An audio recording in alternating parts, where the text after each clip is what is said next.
The stranger at the grave. A broke single father kneels in cemetery mud, clutching wilted daisies worth 2 days' pay, his only way to say thank you to a dead man who saved his son's life. Then a voice like winter cuts through the rain.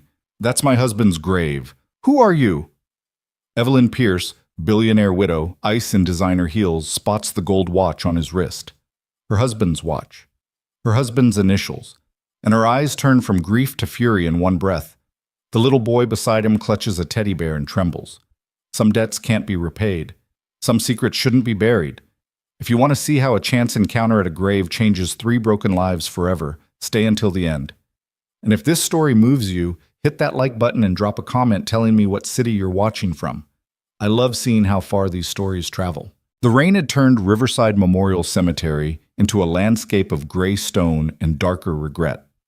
Miles Carter knelt in the mud beside grave number 47, Section D, where the grass grew thick and green because money bought better soil even for the dead.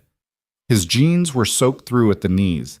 His jacket, thrift store, 3 years old, held together by hope and a safety pin near the collar, was plastered to his shoulders. In his hands, he held a small bouquet of daisies, already wilting from the rain, their white petals bruised and drooping. 2 days' pay. That's what those flowers cost. 2 days of scrubbing floors at Morrison Tech on the night shift, breathing ammonia and pine sol while everyone else slept. 2 days of making sure the trash cans were empty and the conference room glass was spotless for people who would never see his face. 2 days so he could bring something, anything, to the man who saved Noah's life. "Daddy, I'm cold." Miles looked down. Noah was 6 years old, small for his age, with dark hair that stuck to his forehead in wet curls and eyes that looked too old for a child. He wore a blue windbreaker that was already too small, hand-me-down sneakers with duct tape holding the sole together, and he clutched his teddy bear, Mr. Buttons, nearly bald from years of being loved, against his chest like it was the only warm thing left in the world. "I know, buddy." Miles brushed a hand over Noah's hair, trying to shield him from the worst of the rain, even though it was pointless. "Just a few more minutes, okay? I need to say thank you." Noah nodded solemnly. He understood thank yous. He understood debts. He was 6 years old, and he understood things no child should have to carry. Miles set the daisies down gently against the headstone. The marble was smooth, expensive, engraved with perfect letters that cost more than Miles made in a month. Richard Anthony Pierce, beloved husband, 1978-2023. His work spoke louder than words. Miles had never met Richard Pierce. Not once. Not even a handshake. Not even a glance across a waiting room. But Richard Pierce had reached into Miles's life at the moment it was ending and pulled him back from the edge. $300,000. Anonymous. Impossible. Life-saving. "Thank you," Miles whispered, his voice barely audible over the rain drumming on stone and earth. I don't know if you can hear me, wherever you are, but thank you. Noah's alive because of you. He laughs. He draws pictures. He's got a future because you gave a damn when nobody else did. So, thank you. I'll never forget it. Never."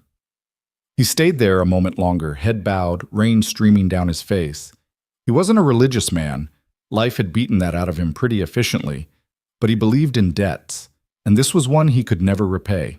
The best he could do was show up twice a year, bring flowers, and say the words out loud. He was about to stand when he heard it. Footsteps. Heels on wet pavement. Slow, deliberate, coming closer. Miles glanced up. A woman stood 10 feet away, perfectly still beneath a black umbrella that looked like it cost more than his car. She wore a long coat, cashmere, charcoal black, flawless, and her dark hair was pulled back in a way that made her face look sharp and angular, all clean lines and cold control. She was maybe 40, though wealth had a way of making age irrelevant. Her eyes were gray-blue, the color of storm clouds, and they were locked on him with the kind of focus that made his stomach clench. "That's my husband's grave." Her voice was quiet, controlled. But there was something underneath it, something that hummed like a live wire buried just beneath the surface. Miles stood up quickly, instinctively putting himself between Noah and this stranger. I'm sorry. I didn't mean to. Who are you? It wasn't a question. It was a demand. Miles opened his mouth, then closed it. What was he supposed to say? I'm the guy your husband saved. I'm the stranger who owes him everything. I'm nobody you'd ever notice, but your husband noticed me when I was broken and bleeding out in a hospital waiting room with a dying kid and no options left. My name's Miles Carter. I wanted to pay my respects. Her eyes narrowed. You knew, Richard? No, not exactly. And that's when she saw it. Her gaze dropped to his wrist, to the watch.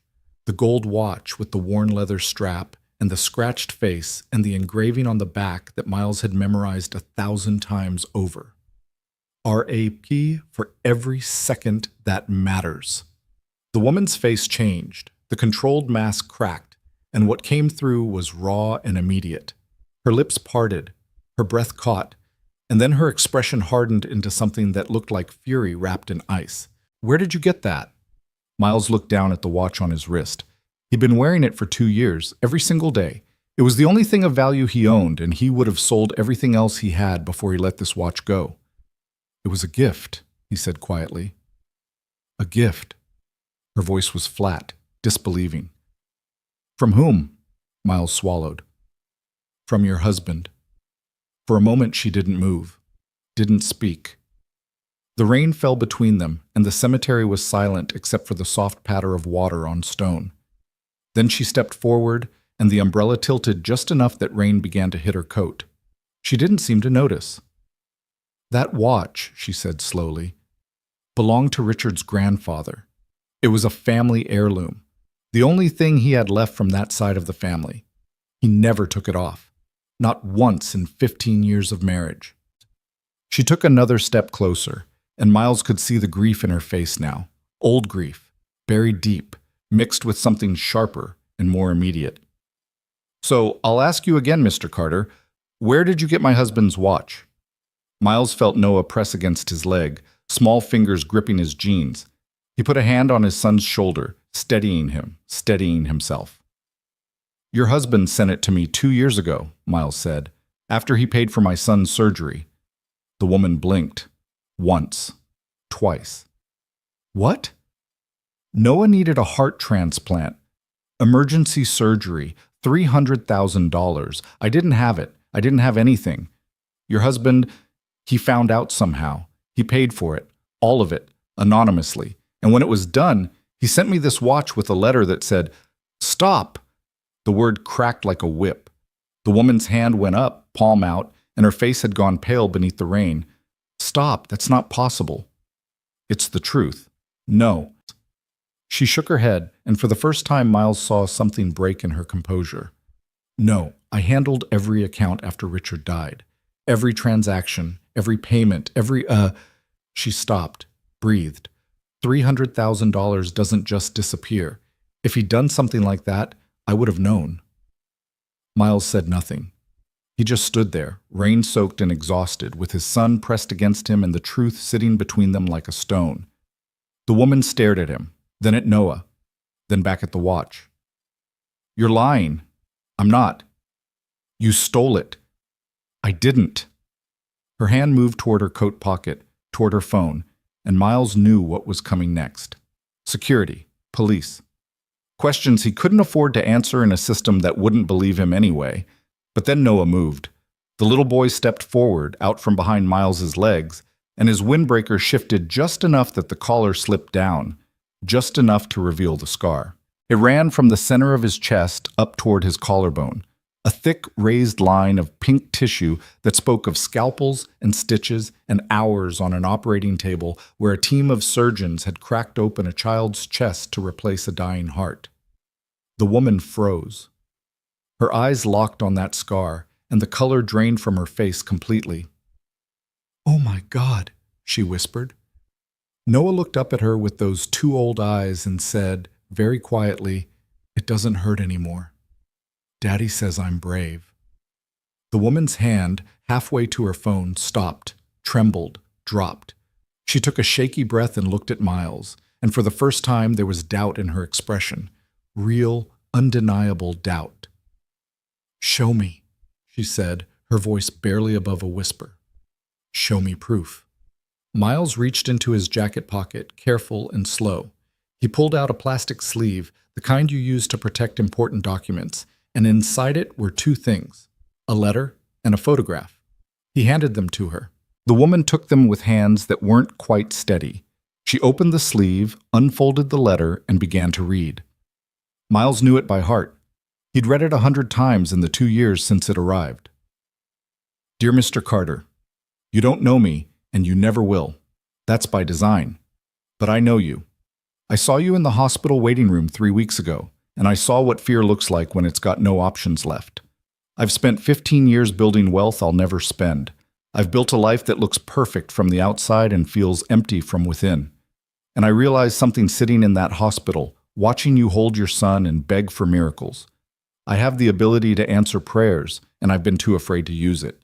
So this is me using it. The surgery is paid for, the follow-up care is covered. Your son will live, and you will not go into debt to make it happen. There are no strings, no repayment, no need to find me or thank me. This is not charity.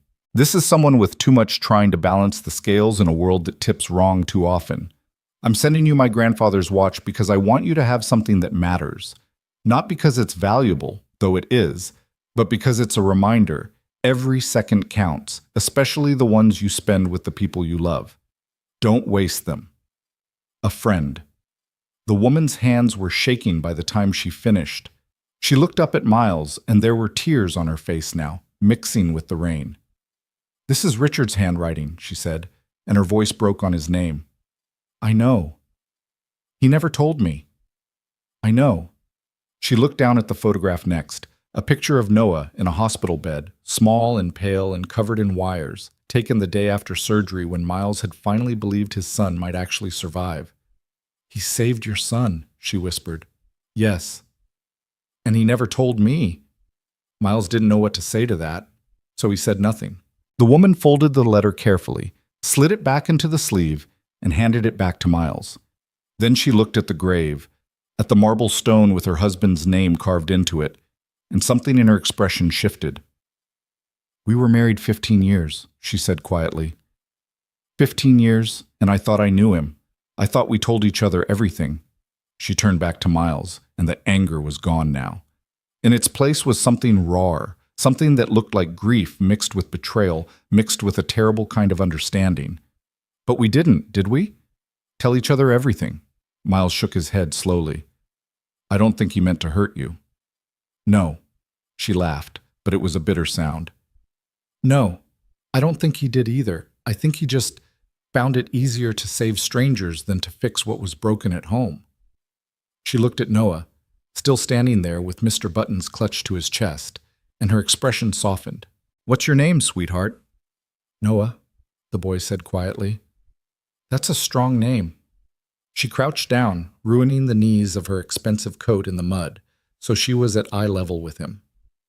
"I'm Evelyn, and I'm very glad you're okay." Noah studied her for a moment, then said, "Are you sad?" Evelyn's breath hitched. "Yes," she said. "Yes, I am. Do you want to hold Mr. Buttons? He helps when I'm sad." And just like that, the billionaire widow's composure shattered. She took the teddy bear with trembling hands and pressed it against her chest, and the sobs that came out of her were the kind that had been building for years, deep, wrenching, the sound of someone who had been holding everything together for so long that they'd forgotten what it felt like to break. Miles stood there awkwardly, rain streaming down his face, not sure if he should leave or stay or say something. But Noah stepped forward and patted Evelyn's shoulder with one small hand, the way Miles had done for him 1,000 times. "It's okay," Noah said softly. "Crying makes the sad smaller." Evelyn looked up at him through her tears and let out a sound that was half laugh, half sob. "You're a very wise little boy." "Daddy says so too." She wiped her face with the back of her hand, smearing mascara and rain, and handed Mr. Buttons back to Noah. "Thank you," she whispered. Then she stood up slowly and looked at Miles. Really looked at him, not with suspicion or anger, but with something else. something searching. "You come here often?" she asked. "Twice a year." His birthday and the day Noah's surgery was finished. Evelyn nodded slowly. "I come every Sunday. I've never seen you. I come early, before anyone else. Because you didn't want to run into me." Miles hesitated, then nodded. "I didn't know what I'd say. How do you thank someone for a gift like that? How do you explain it?" "You don't," Evelyn said quietly. "You just live with it." They stood there in the rain, two strangers bound together by a dead man's secret, and the silence stretched between them until Evelyn finally spoke again. "I need to understand this," she said. "I need to know how it happened, why it happened, why my husband—" Her voice caught. "Why my husband saved your son and never said a word to me." Miles looked at Noah, who was shivering now, his lips tinged faintly blue from the cold. He looked back at Evelyn, at the desperation in her eyes, and he made a decision. "I'll tell you everything I know," he said, "but not here. Your husband deserves better than us standing in the rain, picking apart his choices." Evelyn studied him for a long moment, then nodded. "My car's at the front gate. I'll drive you." "You don't have to. I know." She turned toward the path that led out of the cemetery. "But I'm going to." Evelyn Pierce's car was exactly what Miles expected. A black Mercedes sedan with leather seats that smelled like money and a dashboard that looked like it belonged in a spaceship. Noah climbed into the back seat with wide eyes, carefully buckling himself in while Miles sat up front, acutely aware of how much mud he was tracking onto the pristine floor mats. Evelyn didn't seem to notice, or care. She started the engine, turned the heat up to full blast, and pulled out of the cemetery without a word. They drove in silence for 10 minutes, the city passing by in blurs of gray and glass, until Evelyn finally spoke. "Where do you live?" Miles gave her the address. She didn't react, but he saw her hands tighten slightly on the steering wheel. It was the kind of address that told you everything you needed to know. Low-income housing, cracked sidewalks, chain-link fences, the part of the city where people survived instead of lived. "We're going to my house," Evelyn said quietly. "I need to show you something." Miles started to protest, but she cut him off. "Please, I need to understand." So Miles nodded, and they drove. Well, the Pierce estate sat on 5 acres of manicured green lawn behind iron gates that opened silently as the car approached. The house itself was massive, 3 stories of stone and glass and architectural angles that looked like they'd been designed to impress rather than welcome. There was a fountain in the circular driveway, actual marble statues, hedges trimmed into geometric perfection. Noah pressed his face against the window and whispered, "Is this a castle?" Evelyn glanced in the rearview mirror, and for the first time Miles saw the ghost of a smile on her face. "Sometimes it feels like one," she said. "Cold, empty, built to keep people out." She parked near the front entrance and led them inside. The interior was just as imposing as the exterior. High ceilings, chandeliers that looked like they weighed more than Miles's car. Floors so polished you could see your reflection. Art on the walls that Miles recognized from museum trips he'd taken Noah on. The kind of art that came with plaques and ropes to keep people from getting too close. It was beautiful. It was flawless. It felt like a mausoleum. "This way," Evelyn said, leading them down a hallway lined with photographs. Miles caught glimpses of Evelyn and Richard at charity galas, ribbon-cutting ceremonies, award dinners. In every picture, they stood beside each other, perfectly posed, smiling for the camera. But there was a distance between them, physical space that spoke of something deeper. Evelyn stopped in front of a closed door at the end of the hall. She stood there for a moment, hand on the knob, and Miles could see her gathering herself. "This was Richard's study," she said quietly. "I haven't opened it since he died." She turned the knob and pushed the door open. The room beyond was smaller than Miles expected, cozy, almost. There was a desk by the window, shelves lined with books that actually looked read, a leather chair worn smooth from use. It smelled faintly of cedar and old paper, and on the desk, stacked neatly, were journals. Dozens of them, leather-bound, different colors, different sizes. Evelyn walked to the desk and ran her fingers over the spines. "He wrote in these every night, for years. I used to ask him what he was writing, and he'd just smile and say thoughts, ideas, things I'm working through. She looked at Miles. I never read them. I thought it would be an invasion of privacy. Maybe it would be, Miles said gently. Maybe. Evelyn picked up one of the journals, a dark blue one, worn at the edges. But I think you wanted someone to read them eventually. Otherwise, why keep them? She opened the journal to a page marked with a ribbon and began to read aloud. I saw a man today, in the hospital. I was there for the board meeting, another fundraiser, another ribbon to cut, another speech about the importance of giving back. And in the waiting room, I saw him, 30, maybe younger, exhausted, terrified, holding a little boy who looked too small and too sick and too fragile to be in this world. Evelyn's voice wavered, but she kept reading. I asked the nurse what was wrong. She said the boy needed a heart transplant, emergency surgery. The father didn't have insurance, didn't have savings, didn't have options. I asked what would happen if he couldn't pay. She said they'd stabilize the boy and send him home to wait. And we both knew what that meant. Evelyn stopped, breathed, continued. I've spent 15 years building wealth I'll never spend. I've given to charities, I've funded scholarships, I've cut ribbons and smiled for cameras and told myself I'm making a difference. But this was different. This was immediate. This was one father and one child and one choice I could make right now, in this moment, that would change everything. So I made it. I paid for the surgery. All of it. Anonymously. I didn't want recognition. I didn't want gratitude. I just wanted to know that one time, one single time, I did something that mattered more than a tax write-off or a photo opportunity. Evelyn closed the journal and looked at Miles. He wrote about you for pages, about Noah, about the surgery, about how it made him feel purposeful in a way nothing else had in years. Miles felt his throat tighten. Why didn't he tell you? Evelyn set the journal down carefully. Because telling me would have meant admitting that our marriage was dying, that we'd become strangers living in the same house, that he found it easier to save your son than to save us. She walked to the window and stared out at the perfectly manicured lawn. We spent 3 years trying to have children. 3 years of doctors and treatments and hope that kept getting crushed.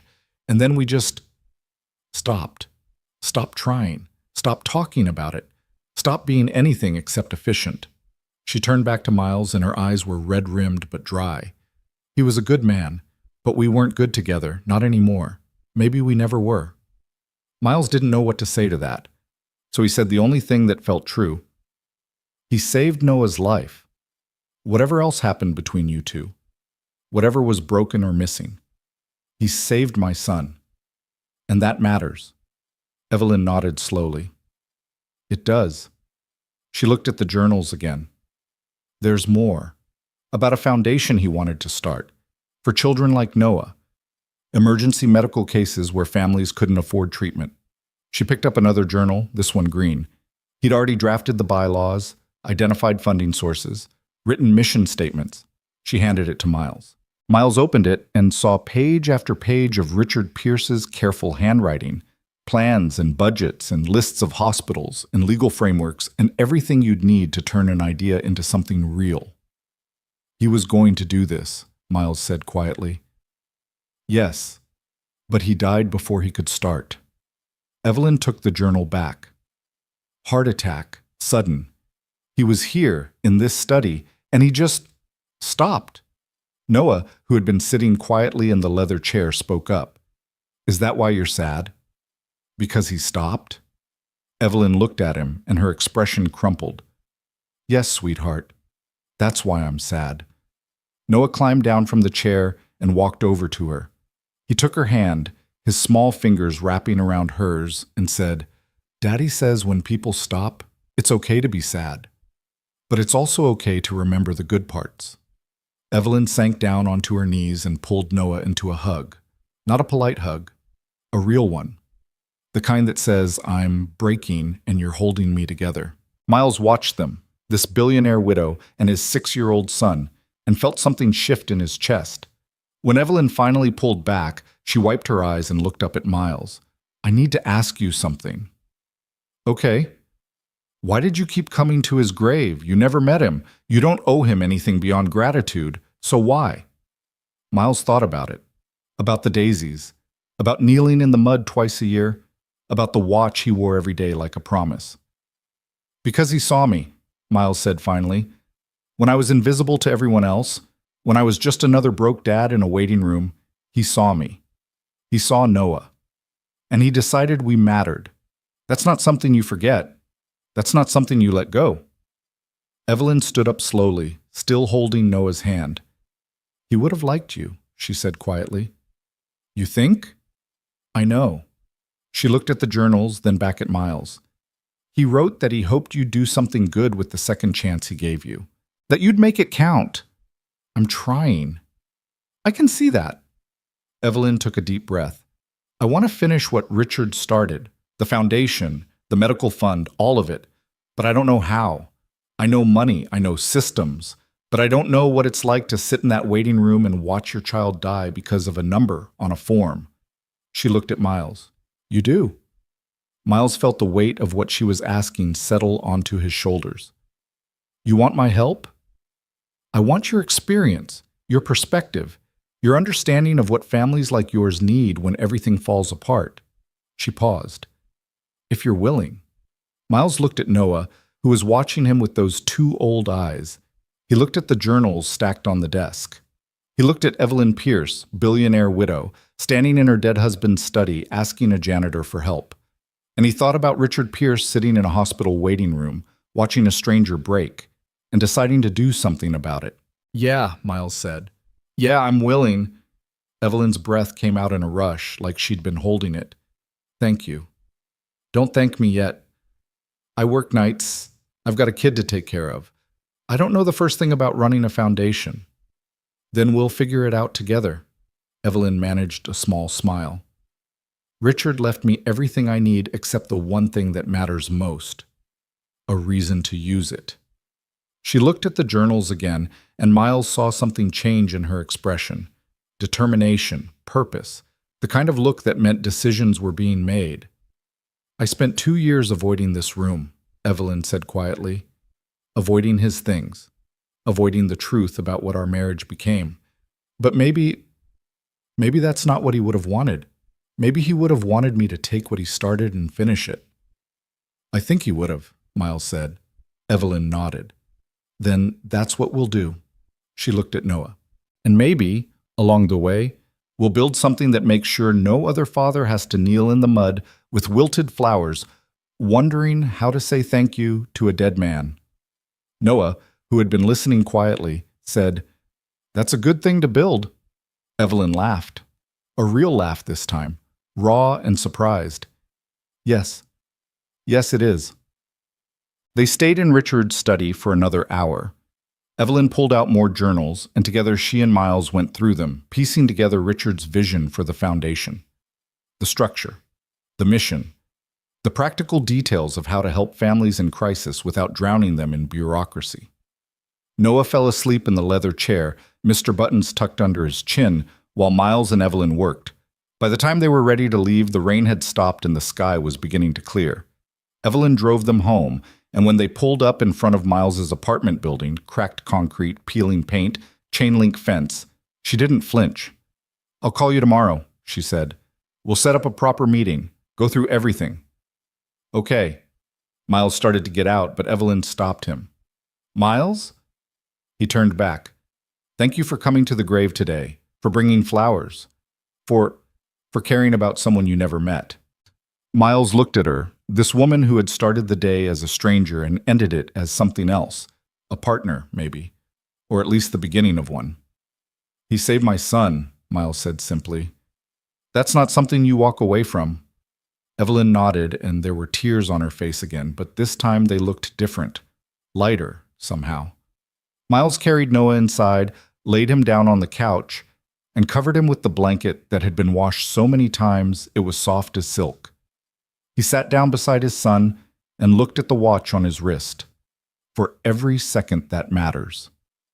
We're going to make it count, Miles whispered to the empty apartment. To Noah. To the memory of Richard Pierce. I promise. We're going to make it count. Outside, the rain started again, soft and steady, washing the city clean. The next morning came too early and too bright. Miles woke to Noah's small hand shaking his shoulder and the smell of burned toast drifting from the kitchen. He'd fallen asleep on the couch, still wearing his rain-soaked clothes, and now everything ached. His back, his neck, the place behind his eyes where exhaustion lived permanently. "Daddy, the toaster made smoke again." Miles groaned and sat up, rubbing his face. The watch on his wrist caught the morning light coming through the thin curtains, and suddenly yesterday came flooding back. The cemetery, Evelyn Pierce, the journals, the promise he'd made in a dead man's study to help build something that mattered. "It's okay, buddy. I'll fix it." He stood up, joints popping, and headed to the kitchen where their ancient toaster was indeed smoking faintly, 2 pieces of bread charred black inside it. Miles unplugged it, dumped the bread in the trash, and made a mental note that this was now the 3rd appliance in the apartment that was actively trying to kill them. His phone buzzed on the counter. Unknown number. He picked it up. "Hello?" "Miles, it's Evelyn Pierce." Her voice was crisp, professional, the kind of tone that said she'd already been awake for hours and had probably accomplished more before 8 a.m. than most people did all day. "I hope I'm not calling too early." Miles glanced at the clock on the microwave. 7:15. "No, it's fine. We're up." "Good. I've been thinking about our conversation yesterday, and I'd like to move forward quickly. Can you meet me at my office this afternoon? Say, 2 o'clock? Miles thought about his schedule. He had to drop Noah at school, pick up a shift at Morrison Tech if they'd let him swap for daytime hours, figure out how to explain to his supervisor why he needed time off in the middle of the week. "I work nights," he said carefully. "I'd need to move some things around." "I understand, but Miles, if we're going to do this, if we're going to build this foundation the way Richard envisioned it, we need to move fast. Time matters in emergency medical cases. Every day we delay is another family sitting in a waiting room with no options." She was right. Miles knew she was right. That didn't make it easier to tell his supervisor he needed personal time when he was already one missed shift away from losing the job entirely. "I'll be there," he said. "Thank you. I'll text you the address." She paused. "And Miles, wear something comfortable. We're going to be working." The call ended before he could ask what that meant. Noah appeared in the doorway, still in his dinosaur pajamas, holding Mr. Buttons. "Was that the sad lady from yesterday?" "Yeah, buddy. She wants us to help her with something important." "Helping is good." "Yeah, it is."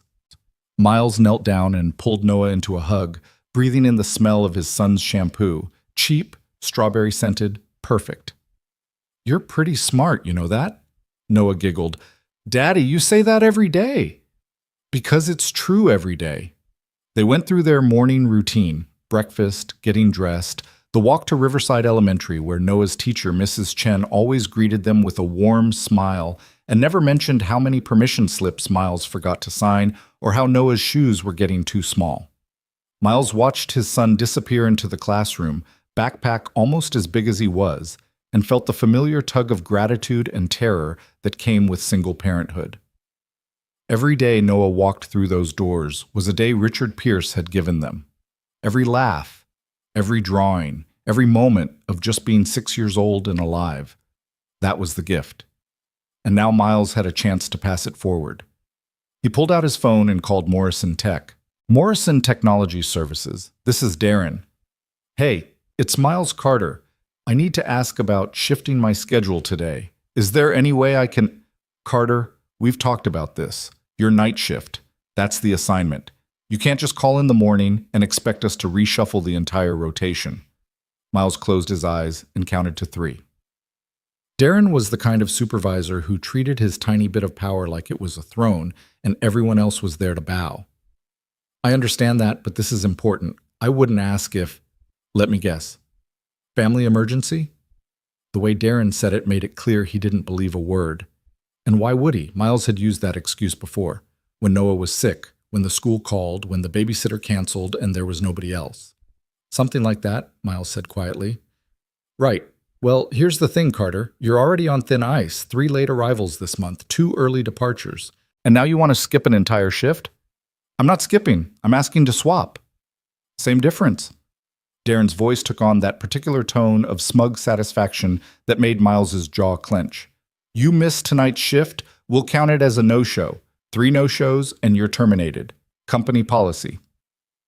Miles thought about the bills stacked on his kitchen counter, the rent that was due in 5 days. The fact that this job, as terrible as it was, kept Noah fed and kept a roof over their heads. He thought about Evelyn Pierce asking for his help, about Richard's journals full of plans to help families like his. He thought about what mattered. I'll be there tonight, Miles said. Smart choice, Carter. See you at 11. The line went dead. Miles stood there on the sidewalk outside Noah's school, phone in hand, and let himself feel angry for exactly 10 seconds. Then he shoved it down, pocketed his phone, and started walking. He had 6 hours until he needed to meet Evelyn. 6 hours to figure out how to be in 2 places at once and not lose everything in the process. The address Evelyn had texted him led to a building downtown that looked like it had been designed by someone who thought glass and steel were the only materials that mattered. Pierce Industries occupied the top 3 floors, and when Miles walked into the lobby, he felt every eye turn toward him. He was wearing his best clothes, jeans without holes, a button-down shirt he'd ironed that morning, sneakers he'd scrubbed clean, but he still looked exactly like what he was, someone who didn't belong. The receptionist was polite but cool. Name? Miles Carter. I'm here to see Evelyn Pierce. She typed something into her computer and her eyebrows went up slightly. Whatever she saw on that screen made her recalibrate her entire approach. Of course, Mr. Carter. Mrs. Pierce is expecting you. Top floor, east wing. Someone will escort you up. 5 minutes later, Miles was stepping out of an elevator into a space that looked more like an art gallery than an office. Floor-to-ceiling windows overlooked the city. Abstract paintings hung on white walls. The carpet was so thick his footsteps made no sound. Evelyn met him halfway down the hall. She was wearing a navy suit that probably cost more than Miles made in 3 months, her hair pulled back in that same severe style, but her eyes were different today. Warmer somehow, more present. Miles, thank you for coming. She shook his hand, firm grip, professional, and gestured toward a conference room. We have a lot to cover.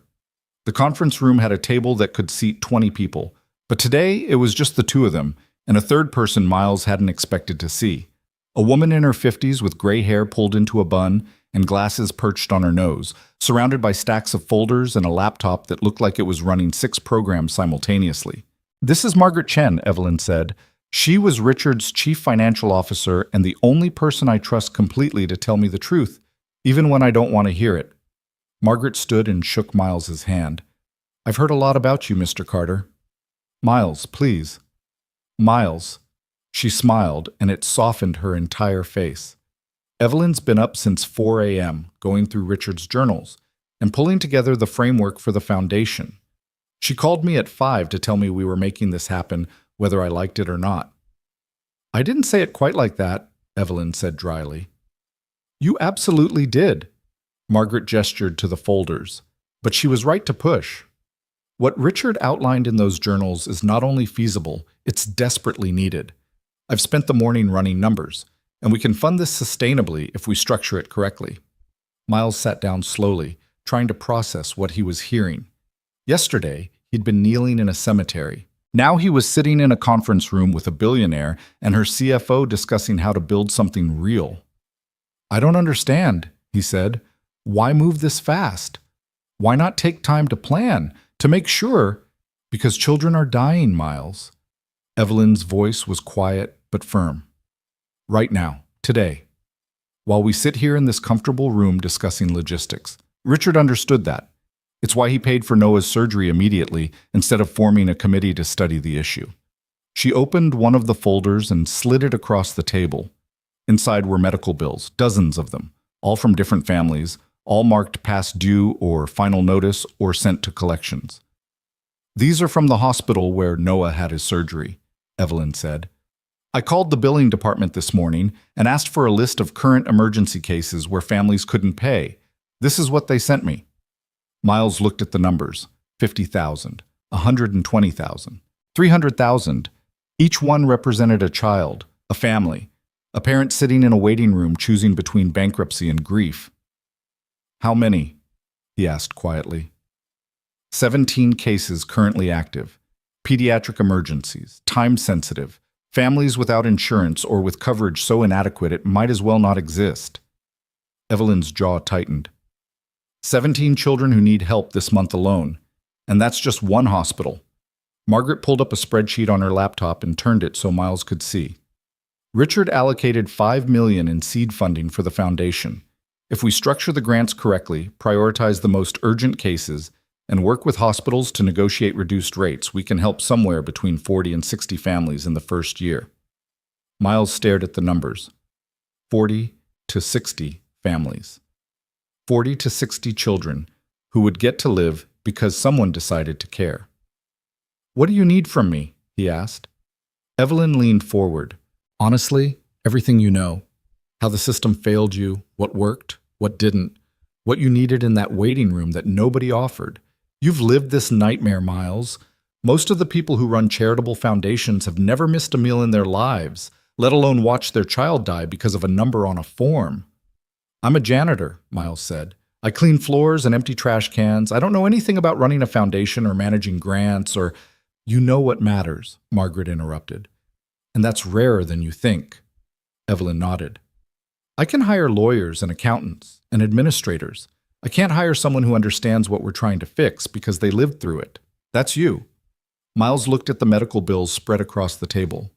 He thought about Noah's surgery, about the weeks of waiting, about the moment the hospital administrator told him they couldn't operate without payment up front, and he'd felt his entire world collapse into a single thought. "My son is going to die because I'm poor." "Okay," he said. "Tell me what you need." They spent the next 3 hours going through Richard's plans page by page. The foundation would be called Second Chances Medical Fund. Straightforward, honest, impossible to misunderstand. They would work directly with hospitals to identify critical cases. They would cover costs the families couldn't pay, working with billing departments to reduce charges where possible. They would prioritize children and time-sensitive cases. And they would move fast. "No committees," Evelyn said firmly. "No endless application processes." Richard was adamant about that. "If a family needs help, we help them. We verify the medical necessity, confirm they can't pay, and we cover it. That's it."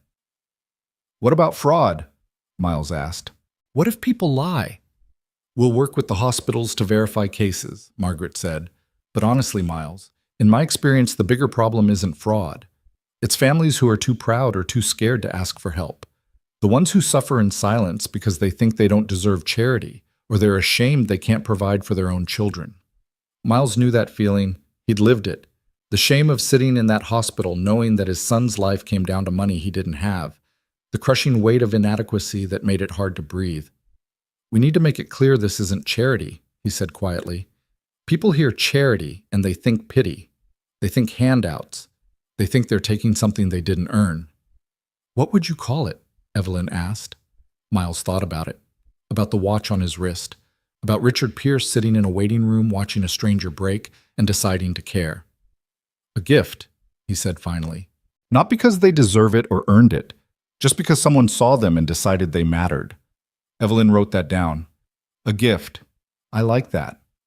They worked through lunch, sandwiches Margaret ordered from somewhere that delivered on actual plates, and by the time Miles checked his phone, it was past 4 o'clock. He had 7 hours until his shift at Morrison Tech. 7 hours to pick up Noah, feed him dinner, find someone to watch him overnight, and get across town to start pushing a mop around empty offices. "I need to go," Miles said, standing up. "I have to pick up my son from school." Evelyn looked up from the document she was reading. "Already? We haven't even covered the legal structure yet." "I know, but I've got work tonight, and Noah—" "Quit." Miles blinked. "What?" "Quit your job." Evelyn said it like it was the most obvious thing in the world.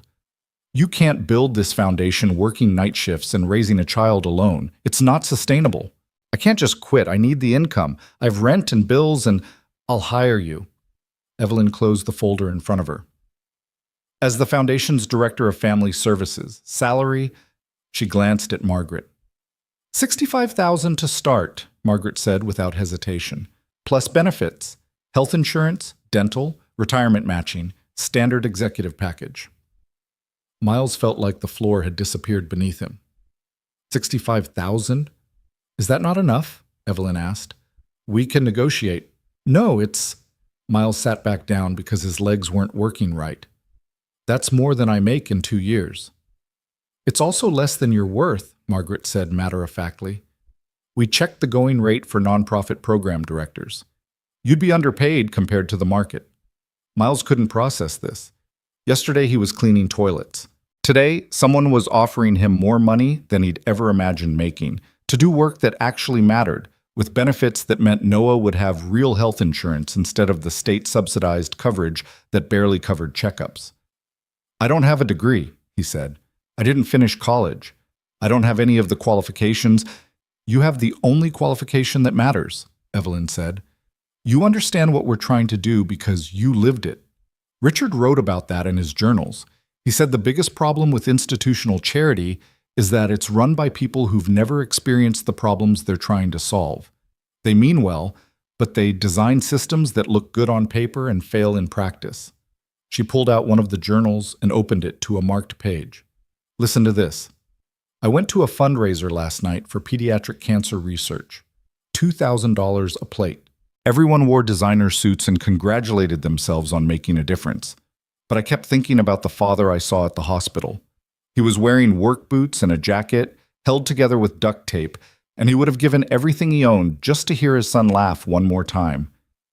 We weren't in the same room. We weren't even in the same universe. How can I help people I've never actually seen? Evelyn closed the journal. Richard saw you, Miles, and now I'm seeing you. Not as a janitor or a charity case or someone who needs saving, as someone who knows exactly what needs to happen to make this work. Miles looked at the medical bills on the table, at the spreadsheets and budgets and plans, at the watch on his wrist that carried a dead man's promise. I'd be fired anyway if I missed tonight's shift, he said quietly. I'm already on thin ice. Then make the choice easy, Margaret said. Say yes. Start tomorrow. We'll have the paperwork ready by 9 a.m. Miles thought about Noah, about the tiny apartment with the smoking toaster and the landlord who called twice a month about late rent, about working nights and barely seeing his son and being so tired all the time that joy felt like a luxury he couldn't afford. He thought about 40 to 60 families, 40 to 60 children, 40 to 60 chances to pass forward the gift Richard Pierce had given him. Yes, Miles said.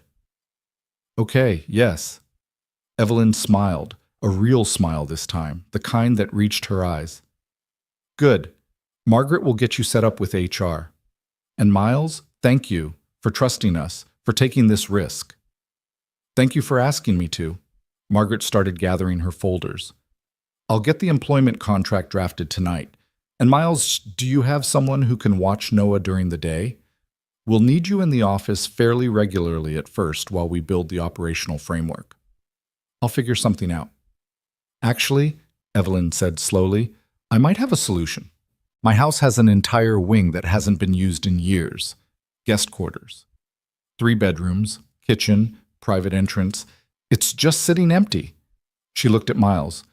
You and Noah could live there. No rent. It would make logistics easier, and frankly, that house is too big for one person. It should have a child in it. Miles opened his mouth, closed it, opened it again. You're offering us a place to live? In your house? In the guest wing. You'd have your privacy, your own space, and Noah would have a yard to play in instead of... She stopped herself. Instead of a parking lot behind a low-income apartment complex, Miles finished quietly. I wasn't going to say it like that. But it's true. Miles looked at his hands, at the calluses from mopping floors and carrying his son and holding together a life that was always one disaster away from collapse. Why are you doing this? Really? Yesterday you thought I stole your husband's watch. Today you're offering me a job and a place to live. What changed? Evelyn was quiet for a long moment. When she spoke, her voice was softer than Miles had heard it. I read the rest of Richard's journals last night. All of them. 20 years of thoughts and dreams and regrets written in a room I was too afraid to enter. She looked at the folders on the table. He wrote that he spent 15 years building an empire and forgot to build a life, that he had everything money could buy and nothing that money couldn't replace. And then he met you, a stranger in a hospital waiting room. And for the first time in years, he felt like he'd done something that mattered. She met Miles's eyes.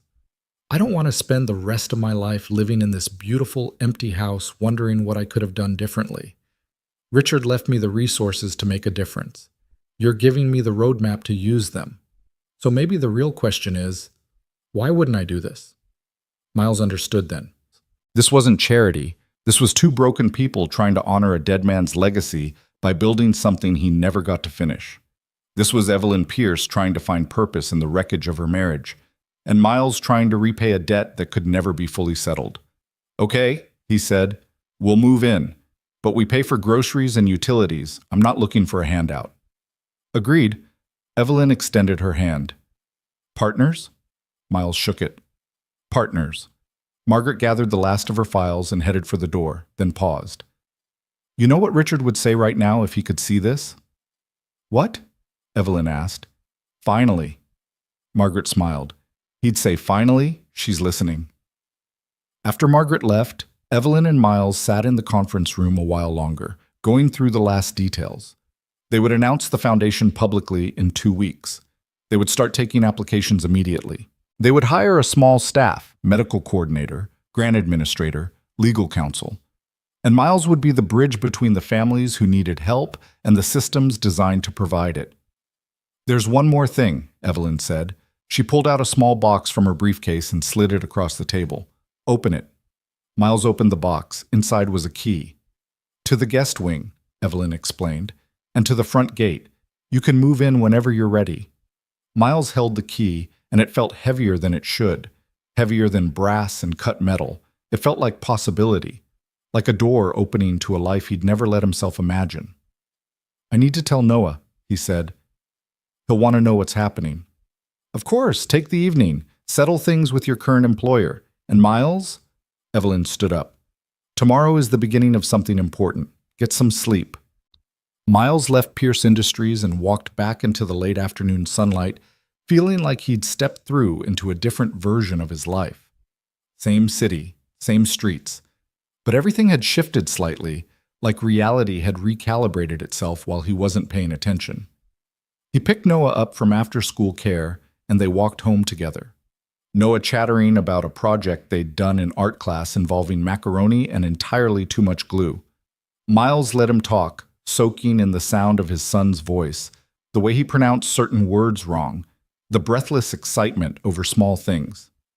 When they got back to the apartment, Miles sat Noah down on the couch and told him everything. About the foundation, about the new job, about Evelyn's offer to let them live in the guest wing of her enormous house. Noah listened with wide eyes, Mr. Buttons clutched against his chest. When Miles finished, the boy was quiet for a long moment. So we're leaving here? Noah asked finally. Yeah, buddy, we are. And I'd have my own room in the castle? Miles laughed despite himself. Yeah, your own room. And you wouldn't have to work at night anymore? No more night shifts. Noah thought about this very seriously. Then he said, would the sad lady still be sad? Trust a 6-year-old to cut straight to the heart of it.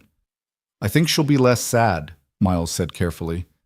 I think helping other kids will make her feel better, and I think having us there will make that big house feel less empty. Okay, Noah nodded decisively. We should go then, because being sad alone is worse than being sad with friends. Miles pulled his son into a hug and held on tight. When did you get so smart? You say that every day, Daddy. Because it's true every day. That night, after Noah fell asleep, Miles called Morrison Tech and quit. Darren sputtered and threatened and tried to guilt him into staying, but Miles just said, I found something better, and hung up. Then he stood in the middle of their tiny apartment, the place where he'd raised Noah alone, where they'd survived on ramen and hope, where he'd cried himself to sleep more nights than he could count, and said goodbye to it silently. Tomorrow they would start packing. Tomorrow they would start building something bigger than both of them. But tonight, he just stood there with Richard Pierce's watch on his wrist, feeling the seconds tick by, every single one of them mattering. Moving day came faster than Miles expected. 3 days after accepting Evelyn's offer, he stood in the apartment he'd called home for 4 years, surrounded by cardboard boxes, that revealed just how little they actually owned. Everything he and Noah needed fit into 7 boxes, 2 suitcases, and 3 garbage bags full of clothes. It was pathetic and liberating in equal measure. Noah sat cross-legged on the floor, carefully packing his drawings into a box that used to hold cereal. He treated each picture like it was priceless, smoothing out the corners, making sure none of them folded. Miles watched him work and felt something crack open in his chest. Pride mixed with an ache that never fully went away. His son had learned to be careful with things because they'd never had enough to be careless. "You can leave some behind if you want," Miles said gently. "We'll have more space for new drawings." Noah looked up, scandalized. "But these are important, Daddy. They're my memories." "Okay, buddy. All of them come with us then." A knock at the door interrupted them. Miles opened it to find Evelyn standing in the hallway wearing jeans and a simple sweater, her hair pulled back in a ponytail. It was the most casual he'd seen her, and it made her look younger, less like a billionaire widow and more like a person. "I brought help," she said, stepping aside. Behind her stood Margaret and 2 young men in Pierce Industries polo shirts, both looking friendly and strong in the way that made Miles immediately think they'd been hired specifically for this kind of thing. "We're not taking charity," Miles started, but Evelyn held up a hand. "It's not charity, it's logistics. I need you functional and focused on the foundation, not exhausted from hauling furniture down 3 flights of stairs." She looked past him into the apartment. "Besides, it won't take long. You don't have much." She didn't say it meanly, just matter of fact, but Miles still felt the sting of it. She was right, though. They didn't have much. "Noah," Evelyn called, walking into the apartment like she'd been there 100 times. "Are you ready for your new room?" Noah scrambled to his feet, Mr. Buttons tucked under one arm. "Is it really big?" "It's really big, with windows that look out over the garden, and there's a reading nook built into the wall." She knelt down to his level. "I thought maybe you could keep your drawings there. Make it your special space." Noah's eyes went wide. "My own special space?" "All yours." Miles watched them together, this woman who'd lost everything that money couldn't buy, and his son who'd never had anything money could, and felt something shift in the air between them. Evelyn wasn't just helping out of guilt or obligation, she was building something too. Something that had nothing to do with foundations and everything to do with finding purpose in the wreckage. The move took less than 2 hours. The 2 young men, David and Sam, carried everything down to a truck that was far too large for the amount of stuff they had to move. Margaret supervised with the efficiency of someone who'd organized much more complicated logistics, and Evelyn helped Noah pack his books, asking him about each one like his opinion on The Very Hungry Caterpillar mattered as much as a board meeting. By noon, they were pulling through the iron gates of the Pierce estate. Noah had his face pressed against the truck window, watching the fountain and the marble statues and the perfectly trimmed hedges pass by like he was entering a different world, which, Miles supposed, he was. The guest wing was on the east side of the house, connected by a covered walkway, but far enough away to feel separate. Evelyn unlocked the door and led them inside, and Miles had to stop in the doorway just to process what he was seeing. The space was bigger than their entire apartment had been. There was a living room with actual furniture that matched, a kitchen with appliances that looked like they'd never been used, and down a hallway, 3 bedrooms. The walls were painted warm colors, cream and soft gold, and sunlight poured through windows that overlooked gardens where actual roses grew in organized beds. "This is too much," Miles said quietly. "It's been empty for 6 years," Evelyn replied. "Richard's parents used to visit, before they passed. After that, it just sat here. Use it, please. It should have life in it." Noah had already disappeared down the hallway, his footsteps echoing on hardwood floors. Miles heard a delighted gasp and followed the sound to find his son standing in the middle of a bedroom that was easily 3 times the size of the one he'd had before. The walls were painted pale blue. There was a bed with an actual headboard. And yes, built into the far wall was a reading nook with cushions and a window that looked out over a garden where butterflies danced between flowers. "Daddy, look!" Noah ran to the reading nook and climbed in. Mr. Buttons clutched tight. "I can see everything from here. There's birds and flowers and... Is that a swing?" Miles looked out the window and saw, hanging from an old oak tree, a wooden swing that looked like it had been there for decades. "Richard built that," Evelyn said quietly from the doorway, "years ago, when we still thought we might have children who'd use it." She looked at Noah, who was practically vibrating with excitement. "It's yours now if you want it." "Can I, Daddy? Can I go swing?" Miles looked at Evelyn, who nodded. "Go ahead, buddy. Just stay where I can see you." Noah scrambled out of the reading nook and tore past them, his footsteps thundering down the hall. They heard the front door open and then slam shut, and through the window, Miles watched his son run across the grass like he'd been released from a cage. "He's never had a yard before," Miles said, his voice rough. "Never had space to just run." "Then I'm glad he has it now." They stood there watching Noah climb onto the swing, his legs pumping hard, his face split wide with joy, and Miles felt something he hadn't allowed himself to feel in years. Hope. Real, uncomplicated hope that maybe things could actually get better. "I'll let you settle in," Evelyn said. "Take the rest of the day. Tomorrow we'll start working, but today just be here. Let Noah explore. Let yourself breathe." "Evelyn," she turned back, Thank you for all of this. I know I keep saying it, but..." "Stop thanking me," she said, but there was no sharpness in it. "You're giving me something too, Miles. Purpose. A reason to use what Richard left behind for something that matters." "So we're even." After she left, Miles unpacked their boxes in a daze. He put Noah's clothes in drawers that didn't stick. He arranged their books on shelves that weren't made from cinder blocks and boards. He set up their toothbrushes in a bathroom that had a bathtub big enough for Noah to actually swim in. And then he sat down in the living room that was theirs now, in a house that felt like a dream, and let himself cry. Not from sadness, not from grief, just from the overwhelming weight of change, of going from surviving to living in the span of a week. Noah came in an hour later, grass-stained and breathless, chattering about the garden and the swing and a rabbit he'd seen near the hedge. Miles pulled him close and held on, breathing in the smell of sunshine and childhood, and thought about how Richard Pierce had set all of this in motion without ever knowing where it would lead.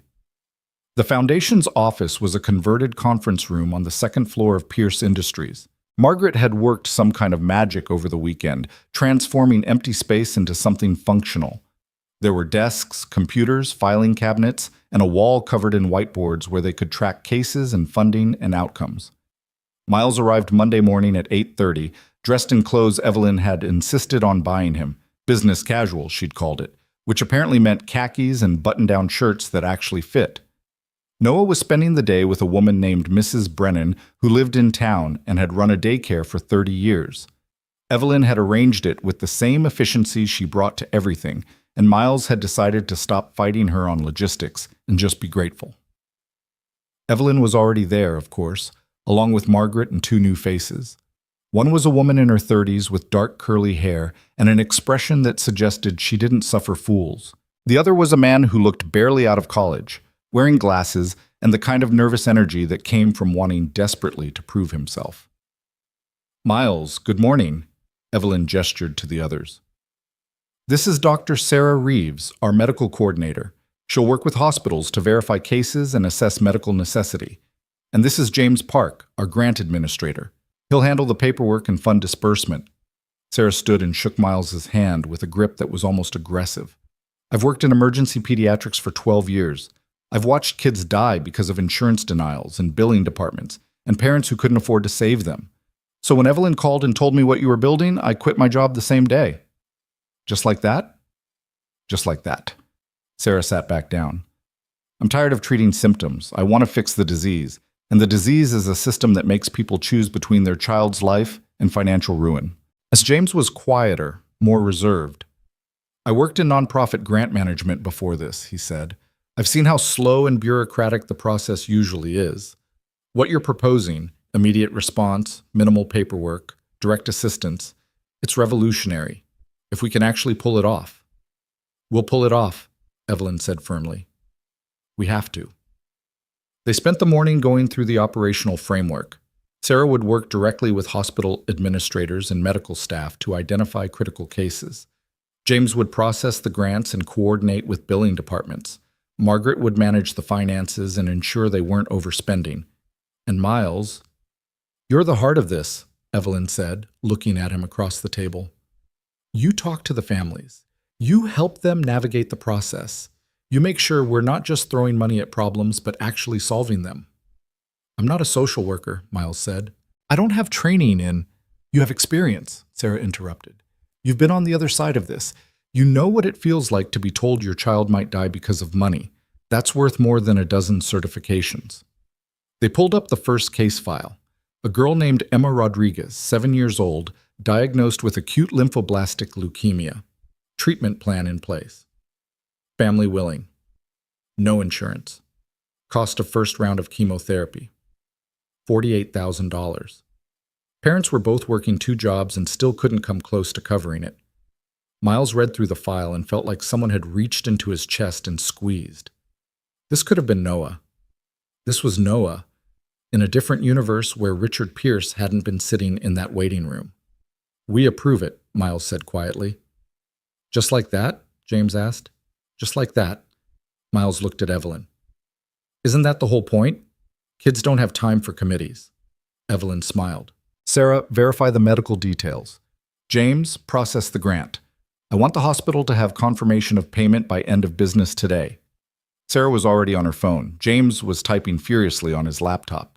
And Miles sat there watching it happen, watching a system designed to help people actually help them in real time, and felt something settle in his chest that had been restless for years. They approved 3 more cases that day. A boy who needed emergency surgery for appendicitis that had gone septic. Twin girls who required specialized respiratory care after being born premature. A teenager who'd been hit by a car and needed reconstructive surgery the family's insurance had deemed cosmetic because it wouldn't save his life, just give him back his face. By the end of the day, they'd committed nearly $200,000. Margaret assured them they were still well within budget. Sarah confirmed all the medical details. James had the paperwork processed and submitted, and Miles had personally called 4 families to tell them their children were going to get the care they needed. The first call was the hardest. He dialed the number for Emma Rodriguez's mother and listened to it ring, his heart pounding like he was about to jump off a cliff. Hello? The voice was tired, strained, holding on to composure by a thread. Mrs. Rodriguez? My name is Miles Carter. I'm calling from Second Chances Medical Fund. We've reviewed your daughter's case, and I wanted to let you know that we're going to cover the cost of her treatment, all of it. There was a long silence on the other end. Then, quietly, I don't understand. Your daughter needs chemotherapy. We're paying for it. You don't need to do anything except focus on being there for her. Why? Her voice cracked. Why would you do this? We're nobody. We didn't apply for... You don't need to apply. And you're not nobody. You're a mother trying to save her daughter's life, and someone decided that mattered. Miles paused, remembering his own moment in a hospital waiting room. My son needed emergency surgery 2 years ago. I couldn't afford it. A stranger paid for it anyway, and it saved his life. This is me passing that forward. Mrs. Rodriguez broke down completely. Miles could hear her sobbing, could hear her trying to say thank you between gasps, and he just let her cry because he understood. Sometimes thank you isn't big enough for what you're feeling. When she finally composed herself enough to speak, she said, I don't know how to repay this. You don't, Miles said gently. You just love your daughter and help her fight. That's enough. He made 3 more calls just like it. 3 more parents who'd been living in impossible situations, watching their children suffer because the math didn't work out. 3 more people who broke down when he told them help was coming. 3 more families who would get to sleep tonight without that particular nightmare eating them alive. By the time Miles left the office, it was past 7. He picked up Noah from Mrs. Brennan's house, where his son had apparently built an entire city out of wooden blocks and eaten 3 cookies, and drove them back to the guest wing that still didn't quite feel real. Noah chattered about his day over dinner, spaghetti that Miles actually cooked on a stove that heated evenly, and then headed off to take a bath in the enormous tub. Miles cleaned up the kitchen, put on a pot of coffee, and stepped outside into the garden. The sun was setting, painting the sky in shades of orange and purple. The swing hung motionless under the oak tree. Everything was quiet except for the sound of crickets and the distant hum of the city beyond the estate walls. Long day? Miles turned to find Evelyn walking toward him from the main house. She changed into jeans and a cardigan, her hair loose around her shoulders. She looked less like a CEO and more like someone who'd just finished a long day and wanted to talk to another human being. "Good day," Miles said. "Hard, but good." "I listened to the recording of your call with Mrs. Rodriguez." Evelyn joined him on the patio, leaning against the railing. "I hope you don't mind. All our calls are recorded for quality assurance." "I don't mind." "You were perfect, compassionate but direct. You didn't make her feel like she was being pitied." Evelyn looked out over the garden. "That's the difference between charity and dignity. You gave her dignity." "I just told her the truth." "Exactly." Evelyn was quiet for a moment. "I tried to call her first, before I asked you to do it. I had the phone in my hand and I couldn't make myself dial. Because what if I said the wrong thing? What if I sounded condescending or distant or like I was doing her a favor instead of just helping? So you handed it to me. So I handed it to someone who knew exactly what to say because he'd lived it." She turned to look at him. "Richard was right about you.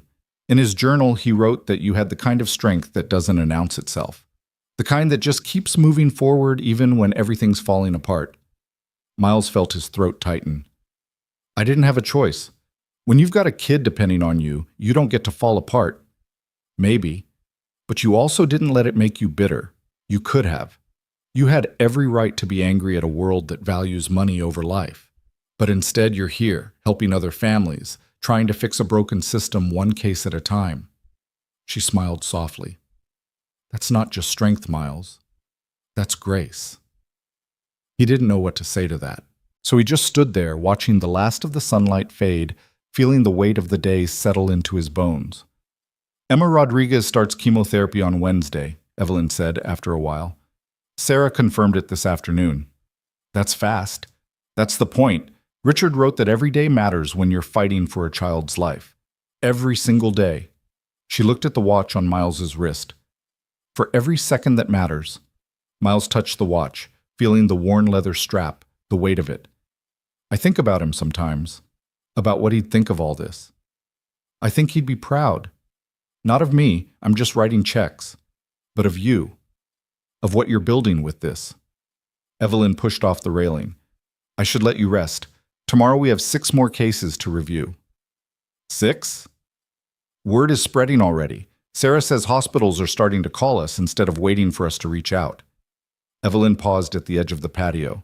"We're going to need to hire more staff soon. This is growing faster than I expected." "That's good though, right?" "It's very good. It means people are desperate for exactly what we're offering." She looked back at him. "Get some sleep, Miles. You earned it." After she left, Miles stayed outside a while longer. He thought about Emma Rodriguez and the 3 other families they'd helped today. He thought about the 17 cases still pending. He thought about all the families they hadn't reached yet, the ones still sitting in waiting rooms making impossible choices. And he thought about Richard Pierce sitting in this same garden maybe, writing in his journals about wanting to do something that mattered. The foundation had been open for exactly 1 day, and they'd already changed 4 lives. By the end of the week, that number would climb. By the end of the month, it would climb higher. Miles walked back inside to find Noah already asleep, sprawled across his new bed with Mr. Gageshimter, buttons tucked under one arm and a drawing of the garden clutched in his other hand. Miles carefully pried the drawing loose, set it on the nightstand, and pulled the blanket up over his son's shoulders. "We're doing it, buddy," he whispered. "We're making it count." The next 3 weeks passed in a blur of phone calls and paperwork, and families whose faces Miles would never forget. They helped 23 children in those first weeks.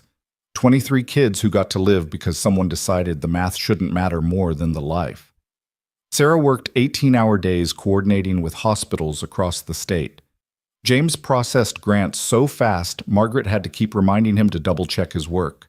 And Evelyn threw herself into the foundation like it was the only thing keeping her afloat. Miles noticed it on a Thursday afternoon when he walked into the office to find her standing in front of the whiteboard where they tracked every case. She'd been there since 6 that morning. She hadn't eaten lunch, and she was staring at the names written there like they were a prayer she couldn't quite finish. "You need to rest," Miles said quietly. Evelyn didn't turn around. A boy named Marcus Thompson was admitted to County General this morning, 6 years old, hit by a drunk driver, multiple internal injuries. The surgery alone is $140,000. His mother is a single parent. She works at a grocery store. She makes $22,000 a year. We'll help him. I know. Sarah's already verifying the details. James is drafting the grant. Evelyn finally turned to look at him, and her eyes were red-rimmed. But what about the next one, Miles? And the one after that? We're helping dozens, but there are thousands, tens of thousands, and we can't save them all. Miles walked over to stand beside her. He looked at the whiteboard, at the names written there in different colored markers. Emma Rodriguez, complete. The twins, Julia and Sofia Mendez, complete. Marcus Thompson, pending. 7 others in various stages of approval. Richard wrote something in one of his journals, Miles said quietly. I read it the other night when I couldn't sleep. He said, I can't fix the ocean by carrying water in a bucket, but I can save the person drowning in front of me. And maybe that's enough.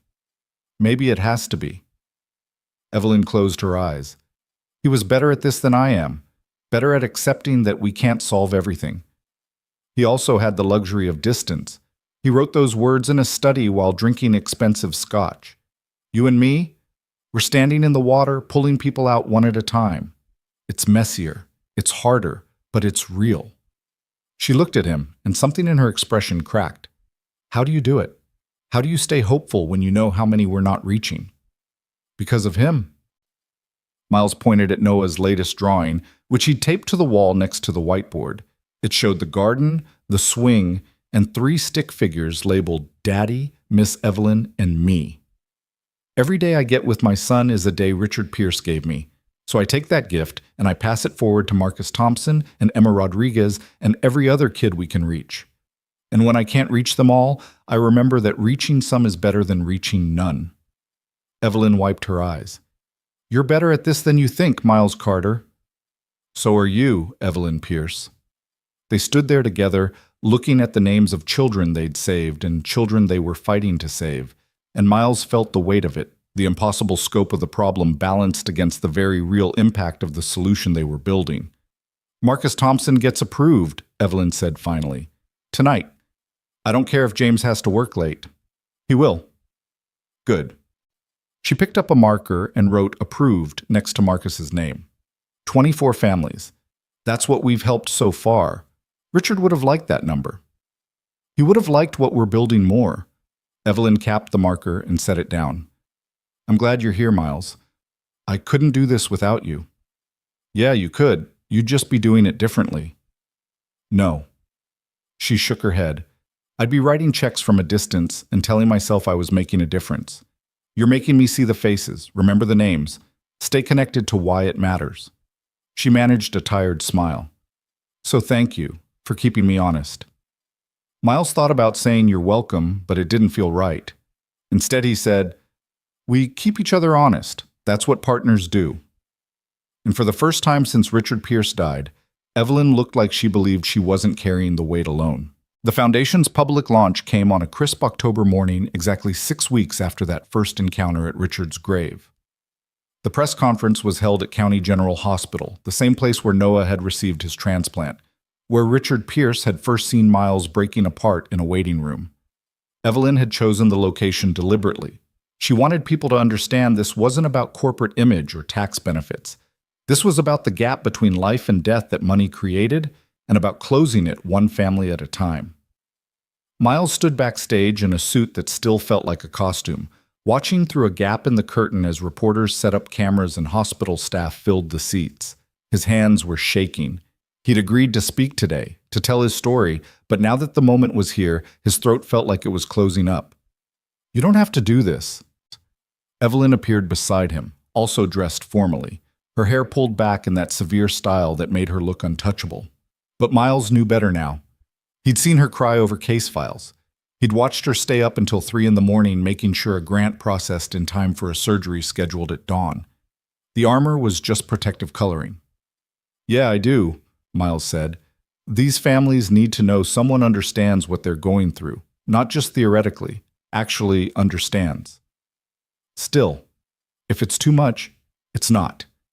Miles took a breath and looked at her. I've been invisible my whole life, Evelyn. The guy who cleans your office floors, the dad in the waiting room everyone walks past. Richard saw me when nobody else did. So if standing up there and being visible helps one more person get seen, then it's worth it. Evelyn studied him for a moment, then nodded. Okay. But if you need to stop, you stop. No judgment. Margaret appeared, clipboard in hand, looking every bit the efficient executive assistant despite the fact that she was now the foundation's acting COO. 5 minutes. The hospital administrator is doing opening remarks, then you, Evelyn, then Miles. Keep it under 10 minutes total. The families are scheduled to speak after, and that's what people really want to hear. Families? Miles asked. 3 of them agreed to share their stories, Emma Rodriguez's mother, Marcus Thompson's mother, and the Mendez parents. Margaret consulted her clipboard. They insisted, said people needed to know what you'd done for them. Miles felt his chest tighten. He'd spoken to these families multiple times over the past weeks, helping them navigate treatment plans and insurance appeals, and the 1,000 small crises that came with having a seriously ill child. But he'd never expected them to stand up publicly and talk about it. They don't owe us that, Miles said quietly. They know, Margaret replied. But they want to do it anyway. Mrs. Rodriguez said, and I quote, "People need to know there are still good people in the world who give a damn." The hospital administrator, a thin man named Dr. Patterson, who'd been skeptical of the foundation until he'd seen it work, walked out onto the small stage. The murmur of conversation died down. Miles watched through the curtain as Dr. Patterson adjusted the microphone and began speaking. 6 weeks ago, a woman walked into my office and told me she wanted to help families who couldn't afford emergency medical care for their children. I've been in hospital administration for 20 years, and I've heard a lot of promises from people with money who want to feel good about themselves. But Evelyn Pierce was different.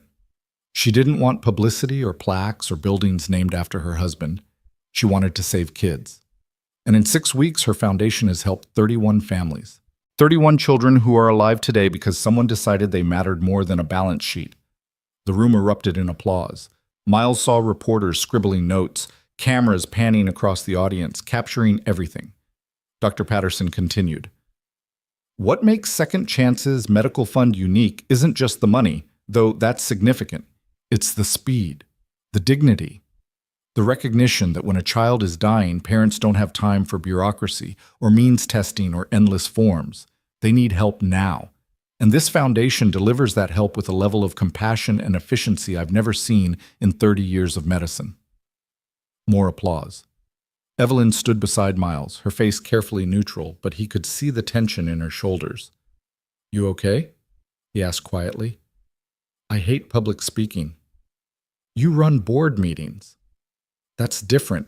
Board meetings are about control and strategy. This is about, she gestured vaguely at the stage, feelings, being vulnerable in front of strangers. Welcome to my world, Miles said with a slight smile. She shot him a look that was half annoyance, half gratitude. If I freeze up there, you're covering for me. Deal, Dr. Patterson was wrapping up. And now, I'd like to introduce the woman who made this possible, Evelyn Pierce. Evelyn took a breath, straightened her shoulders, and walked out onto the stage like she was walking into battle. The applause was warm but polite. These people didn't know her yet, didn't understand what she'd built. Miles watched as she took her position behind the microphone, her hands gripping the sides of the podium like it was the only thing holding her upright. Thank you, Dr. Patterson, and thank you all for being here today. Her voice was steady, professional, giving nothing away. 6 weeks ago, I discovered that my late husband, Richard Pierce, had been secretly helping families pay for emergency medical care. He did this without telling anyone, including me. And when I found out, my first reaction was anger. How dare he keep secrets? How dare he make decisions like that without consulting me? She paused, and Miles could see her gathering herself. But then I met one of those families, a father and his son. And I understood why Richard did what he did.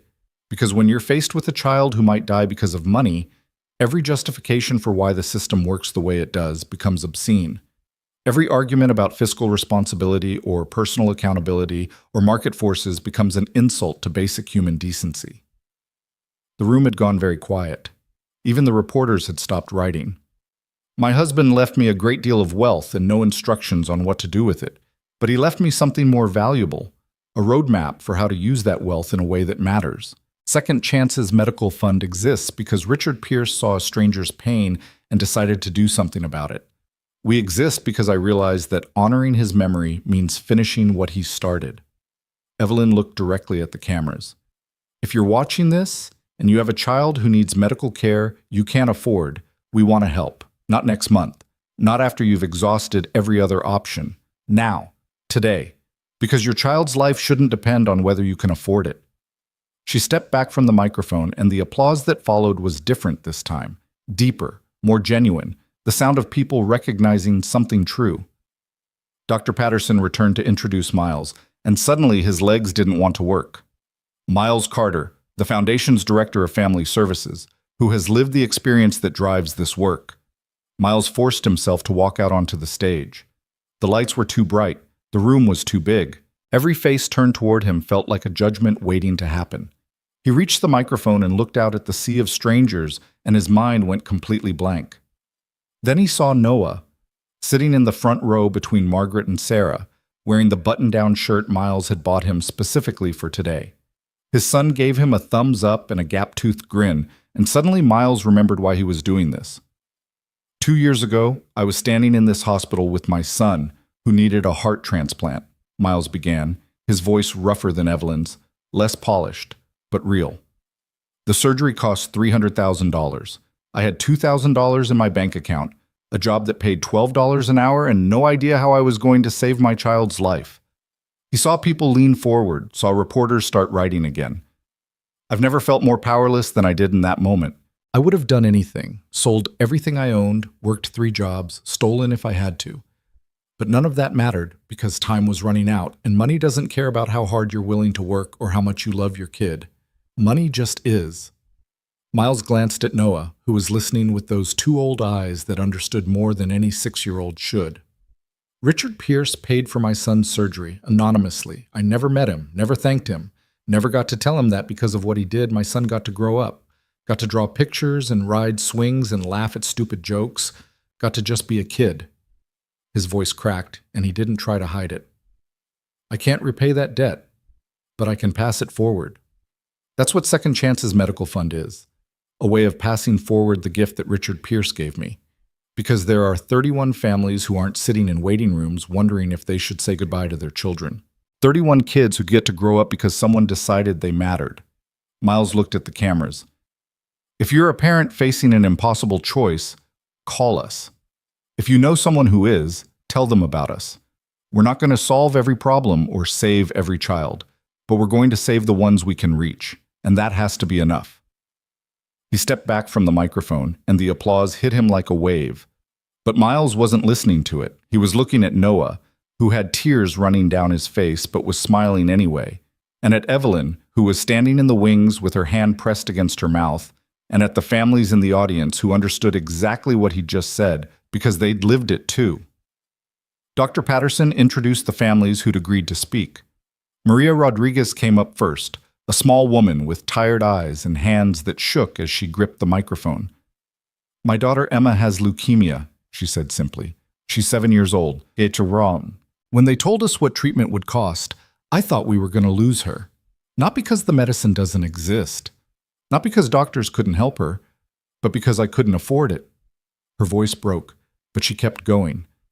I work 2 jobs. My husband works construction. We do everything right. We pay our bills. We don't waste money. But when your child needs $48,000 for 1 round of chemotherapy, doing everything right doesn't matter. You're still broke. You're still helpless. You're still watching your baby suffer. She looked directly at Miles and Evelyn. These people saved my daughter's life. They called me and said, "We're going to help you." And then they did. No forms. No waiting. No questions about whether we deserved it. They just helped. And because they did, Emma is in remission now. She's going back to school next month. She gets to be a kid again. Maria's voice dropped to a whisper. I will never be able to repay what they've done for us, but I can stand here and tell you that there are still people who care. People who see families like mine and decide we're worth saving. That matters. That matters so much. Two more families spoke after Maria, Marcus Thompson's mother, whose son had been hit by a drunk driver. The Mendez parents, whose premature twins had needed months of specialized care. Each story was different in the details, but the same in the shape of it. Families who'd been drowning until someone threw them a lifeline. By the time the press conference ended, Miles's face hurt from holding back tears and his hands ached from gripping the chair. He watched the families file out, watched reporters swarm Evelyn with questions, watched Sarah and Margaret field inquiries from hospital staff who wanted to know how to refer cases. Noah appeared beside him, tugging on his sleeve. "Daddy, you were really brave up there." Miles picked him up, even though he was getting too big for it, held him close, and breathed him in. "I was scared, buddy. That's what makes it brave, being scared and doing it anyway." Noah pulled back to look at him seriously. "Mrs. Brennan told me that." "Mrs. Brennan is a very smart lady." "Are you sad?" Miles thought about it, about standing on that stage, about hearing those families tell their stories, about the weight of knowing they'd helped 31 kids, but there were thousands more they hadn't reached. "No," he said finally. "I'm not sad. I'm grateful and tired, but not sad." "Good. Because Miss Evelyn says we're going to celebrate tonight. She's making dinner." "Evelyn is cooking?" "She said she wants to try. I'm supposed to help." Noah looked delighted by this prospect. "Can we, Daddy? Can we help her?" Miles looked across the room to where Evelyn was still fielding questions from reporters, looking exhausted but determined, and he felt something warm settle in his chest. "Yeah, buddy, we can help her." That evening, Miles and Noah made their way from the guest wing to the main house. It was the first time Miles had been invited into Evelyn's actual living space, and he felt oddly nervous about it. The guest wing was different, neutral territory, a space that had been empty for years.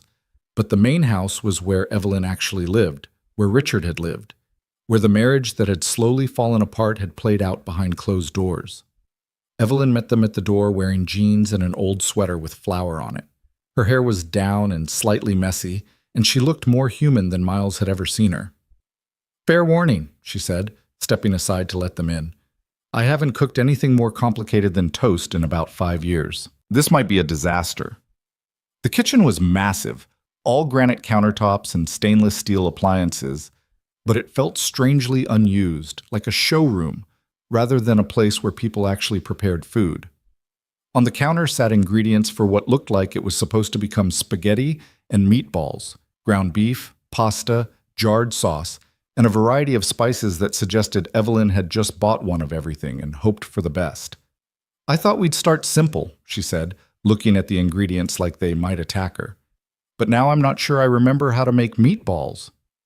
"I can help," Miles offered. "I've made approximately 10,000 batches of spaghetti and meatballs. It's what happens when you're raising a kid on a tight budget. Please, save me from my own ambition." They fell into an easy rhythm, Miles showing Evelyn how to mix the meat with breadcrumbs and eggs, Noah carefully measuring out spices with the intense concentration he brought to everything, Evelyn following instructions and asking questions that suggested she really had forgotten how to do basic cooking. "Richard used to cook," she said at one point, rolling a meatball between her palms. "Early in our marriage, he'd make these elaborate meals on weekends, but after a while we just started ordering in or going to restaurants. It was easier, more efficient." "More efficient than enjoying a meal together?" Miles asked carefully. Evelyn was quiet for a moment. "We were really good at efficiency, really bad at actually being together." Noah, oblivious to the weight of the conversation, piped up. "Daddy and me eat together every night, even when it's just cereal." "That sounds nice," Evelyn said softly. "It is. Daddy says meals are for talking about our day, the good parts and the hard parts." Evelyn looked at Miles. "You're a better parent than I probably would have been. You don't know that. I do, though. I spent 15 years building a perfect life that felt empty. I don't think I would have had the patience for messy. For real." She placed the meatball on the baking sheet. "But watching you with Noah, seeing how you two are together, it makes me wish I'd tried harder." that Richard and I had tried harder. Miles didn't know what to say to that, so he just kept working, showing her how to brown the meatballs in a pan before finishing them in the oven, how to cook the pasta so it wasn't mush, how to make jarred sauce taste less like it came from a jar. They ate at the kitchen table instead of the formal dining room, and it felt significant somehow, choosing the space that was meant for everyday life instead of the one designed to impress. Noah chattered through the entire meal about school and the garden and a butterfly he'd seen that morning. Evelyn listened like every word mattered, asking questions, laughing at Noah's jokes, looking more relaxed than Miles had seen her since this whole thing started. After dinner, Noah fell asleep on the couch in the living room, full of pasta and worn out from the day. Miles carried him back to the guest wing and tucked him in, then returned to find Evelyn washing dishes by hand instead of using the dishwasher. "You don't have to do that," Miles said. "I want to. It's soothing, gives me something to do with my hands." She glanced at him. "Did today go how you expected?" "I didn't know what to expect. I've never done a press conference before." "You were good, natural. People believed you because you meant it." She handed him a dish to dry. "The phone's been ringing nonstop since it aired. Sarah says we've gotten 47 new referrals just this afternoon." 47? Hospitals calling, social workers, even some families directly. Evelyn set down the plate she was washing and turned to face him. "We're going to need to expand, hire more staff, maybe open satellite offices in other cities. This is bigger than I thought it would be." Miles dried the dish slowly, thinking, "That's good, right? More reach means more kids we can help." "It's very good. It's also terrifying. What if we can't keep up? What if we make mistakes? What if we help someone we shouldn't or miss someone we should have helped? Then we learn from it and do better next time. That's all anyone can do." Evelyn leaned against the counter, looking exhausted. "You make it sound so simple." "It's not simple, but it's also not complicated. We do our best. We help who we can. We accept that it won't be perfect." Miles set down the dish towel. Richard spent 15 years trying to build something perfect, and it left him sitting in a hospital waiting room realizing he'd rather save a stranger's kid than go home to his perfect empty house. Maybe the lesson isn't to be perfect. Maybe it's just to be present. Evelyn looked at him for a long moment. "When did you get so wise?" "I'm not wise. I'm just a guy who's made every mistake possible and somehow still ended up with a good kid and a second chance I don't deserve." "You deserve it, Miles. You deserve all of it." They finished the dishes in comfortable silence, and when Miles headed back to the guest wing, he paused at the door. "Evelyn?" "Yeah?" "Thank you. For dinner. For today. For all of this." She smiled, and it reached her eyes this time. "You're welcome. And Miles, thank you for reminding me what this is supposed to feel like." "What's that?" "Having a family, even if it's not the traditional kind." Miles thought about that as he walked back through the covered walkway to the guest wing, about how family wasn't always blood. Sometimes it was a billionaire widow and a janitor and a 6-year-old boy brought together by a dead man's secret kindness. Sometimes it was broken people trying to honor someone's memory by helping strangers. Sometimes it was just showing up and being present and choosing to care even when it hurt. He checked on Noah one more time before heading to bed. His son was sprawled across the mattress, one arm flung over Mr. Buttons, completely at peace. Miles stood in the doorway watching him breathe, feeling that familiar mixture of gratitude and terror that came with loving someone more than your own life. "We're doing okay, buddy," he whispered. "We're going to be okay." The foundation kept growing. By the end of the second month, they'd helped 63 families. By the third month, over 100. Sarah hired 2 additional medical coordinators. James brought on an assistant to handle the increasing paperwork. Margaret expanded the budget twice to accommodate the demand. And Miles spent his days talking to families who were living the nightmare he'd survived, offering them the same lifeline Richard Pierce had offered him. But there was one call that changed everything. It came on a Tuesday afternoon in late November. Miles was reviewing a case file when his phone rang with a number he didn't recognize. "Second Chances Medical Fund. This is Miles." "Mr. Carter?" The voice was hesitant, young, barely holding together. "My name is Amanda Peterson. I got your number from a social worker at County General. She said you help families who can't afford medical care." "That's right. Tell me what's happening." "It's my daughter, Sophie. She's 4 years old and she has a congenital heart defect. She needs surgery to repair it, but our insurance denied it. They're calling it a pre-existing condition and saying it's elective because she's stable right now. But the cardiologist says if we don't fix it soon, she'll start experiencing heart failure within the next year. Miles felt his chest tighten. Noah's condition had been different, but the terror in this woman's voice was identical to what he'd felt sitting in that waiting room. How much is the surgery? $220,000. We've applied for charity care. We've tried to negotiate with the hospital. We've maxed out credit cards and borrowed from family, and we're still $190,000 short. I don't know what else to do. The social worker said you might be able to help, but I don't want charity. I want to pay it back. I'll work my whole life to pay it back if I have to. Mrs. Peterson, Amanda, please. Amanda, I need you to listen to me very carefully. You don't pay it back. That's not how this works. We help you because we can and because your daughter deserves to grow up healthy. That's it. No strings, no repayment plan, no debt. There was silence on the other end of the line. Then, quietly, why? Miles thought about how to answer that. About Richard Pierce and cemetery mud and watches engraved with promises. About Evelyn learning to cook spaghetti and Noah offering his teddy bear to a stranger. About 31 families that had become 63 that had become over 100. Because someone helped me when I needed it, he said finally, and this is how I say thank you. Amanda Peterson broke down completely, and Miles let her cry while he pulled up her case file and started making notes.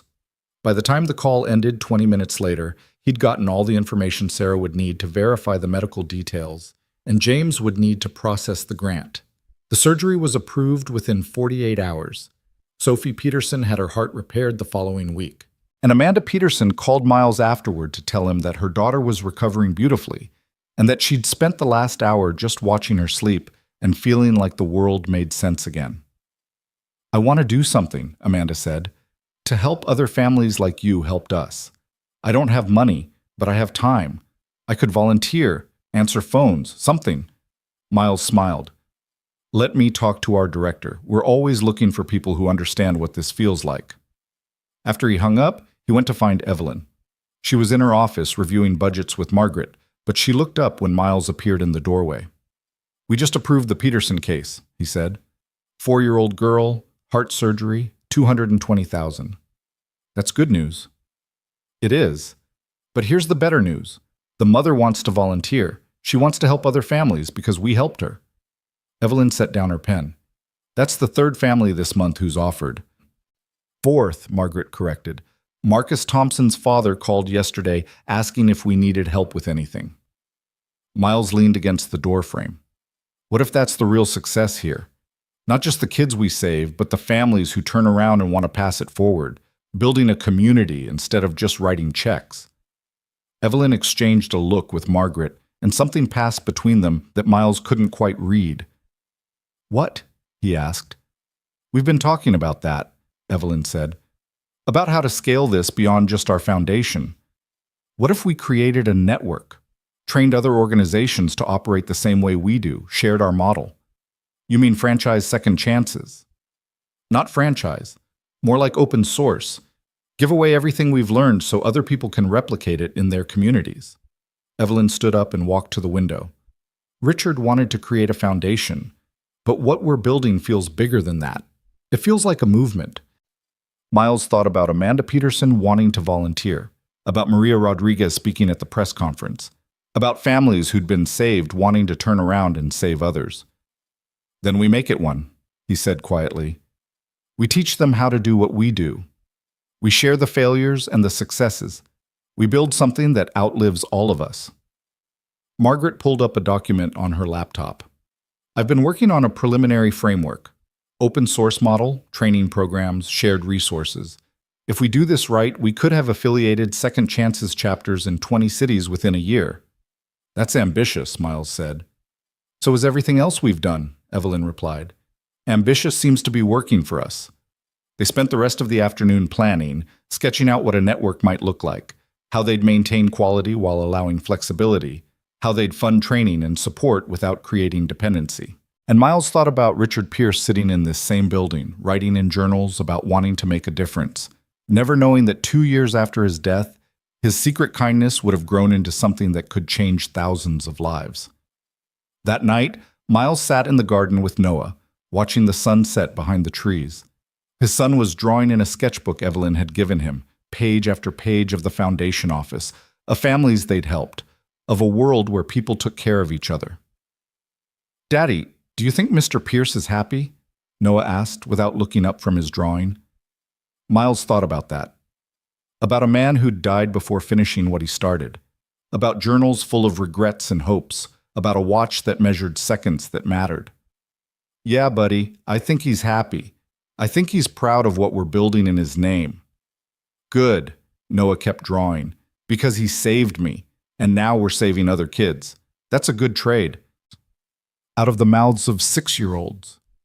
"Yeah," Miles said softly, touching the watch on his wrist. "That's a very good trade."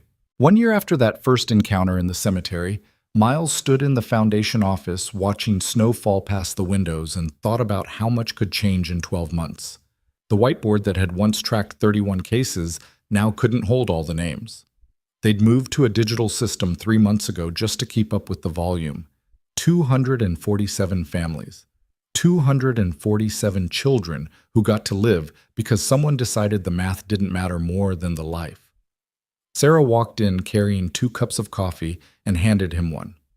"You're here early." "Couldn't sleep. Big day." "Nervous?" Miles considered the question. Today they were launching the Second Chances Network, the open source model they'd spent 6 months developing. 12 organizations across 8 states had signed on to replicate their approach. By this time next year, they estimated they could reach over 1,000 families, maybe more. "Not nervous," Miles said finally. "Just aware of how much could go wrong, or how much could go right." Sarah took a sip of her coffee. "I talked to the Seattle chapter yesterday. They've already identified 15 cases they're ready to approve the minute their funding comes through. Portland has 11. Chicago has 23. That's a lot of pressure to deliver. That's a lot of kids who get to live." Sarah set down her coffee and looked at him seriously. "Miles, do you remember what you told me the first day we met? You said you wanted to fix the disease, not just treat symptoms. This is how we do that. We make it impossible for any community to ignore the problem because the solution is right there, proven, ready to implement." Miles knew she was right, but knowing something intellectually and feeling it emotionally were 2 different things. He'd spent the last year working directly with families, seeing their faces, hearing their stories, watching children recover because of help that came fast enough to matter. Scaling up meant losing some of that direct connection. It meant trusting other people to care as much as he did. "What if they don't do it right?" Miles asked quietly.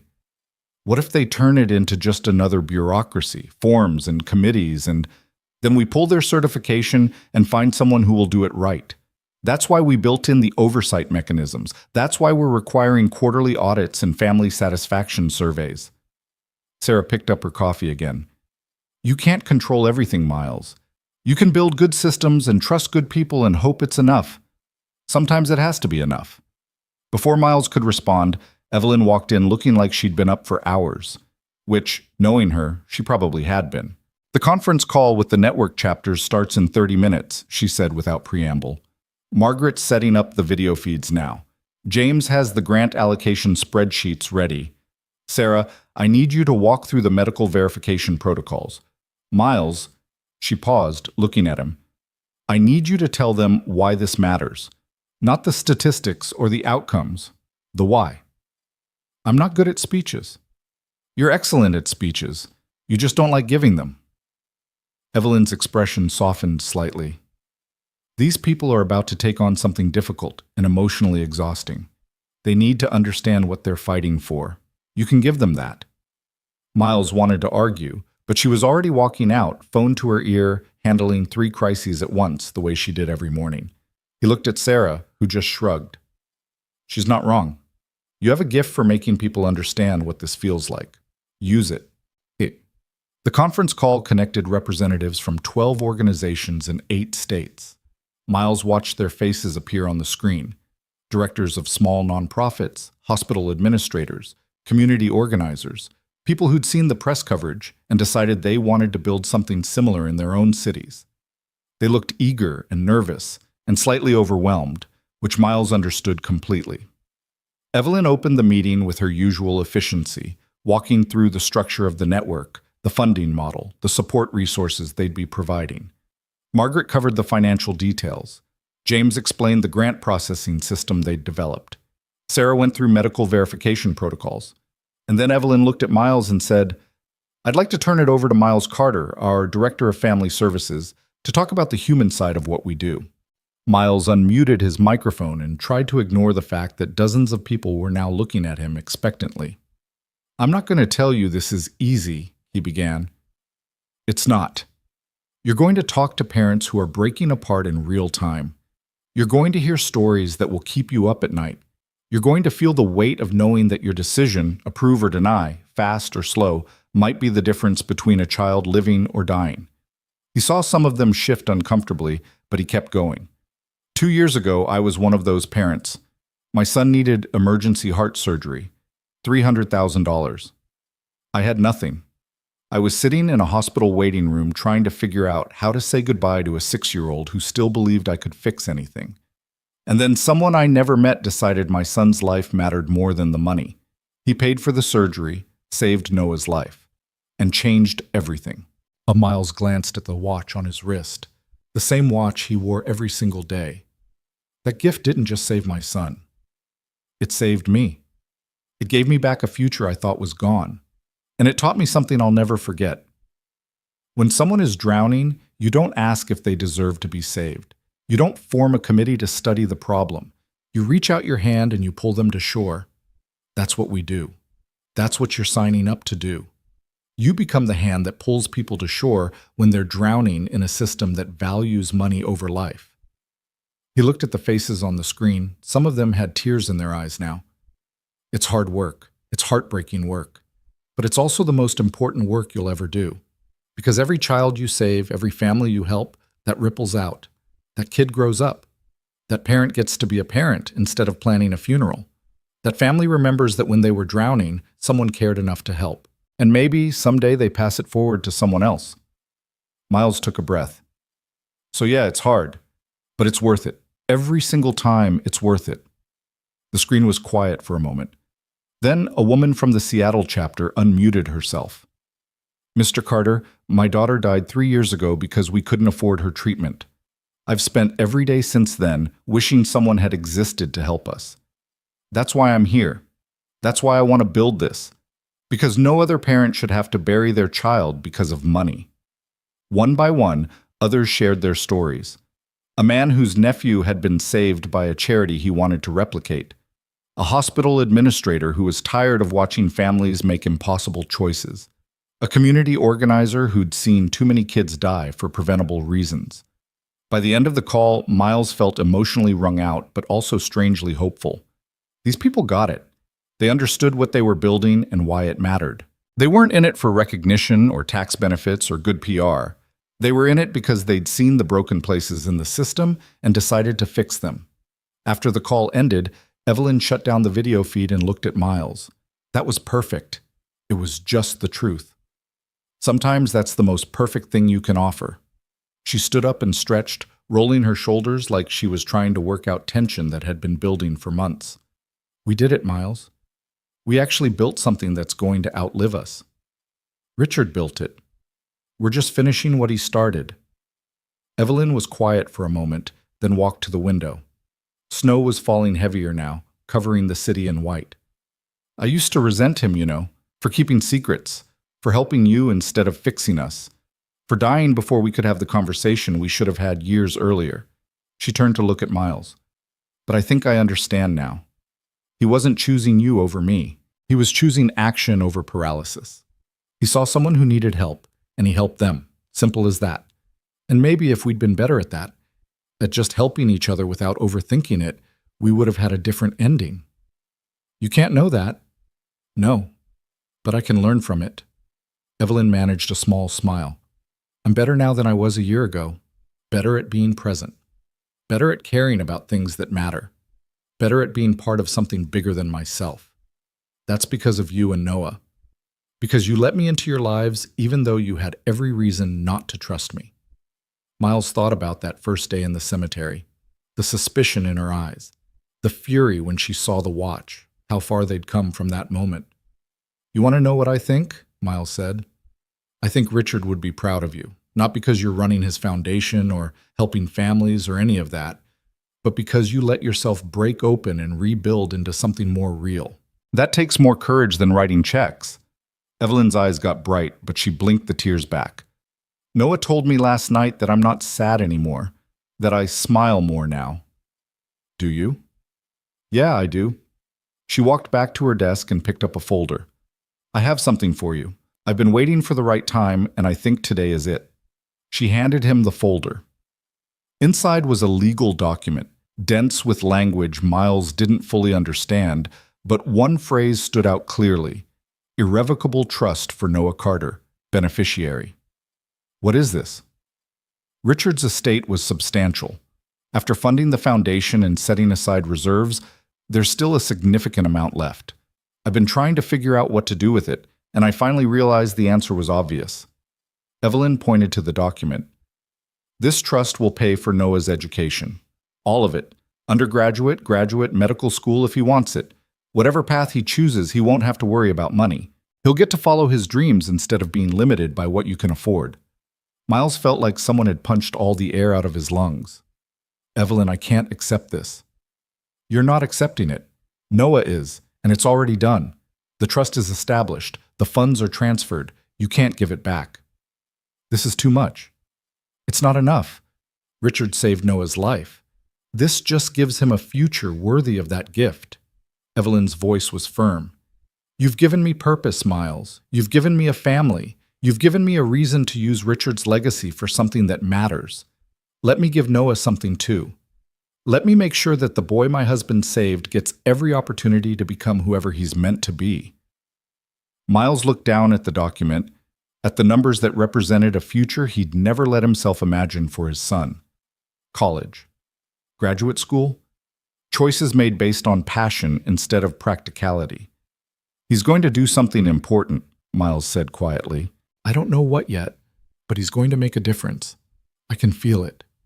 I know he will, because he has you as a father, and because Richard gave him the chance."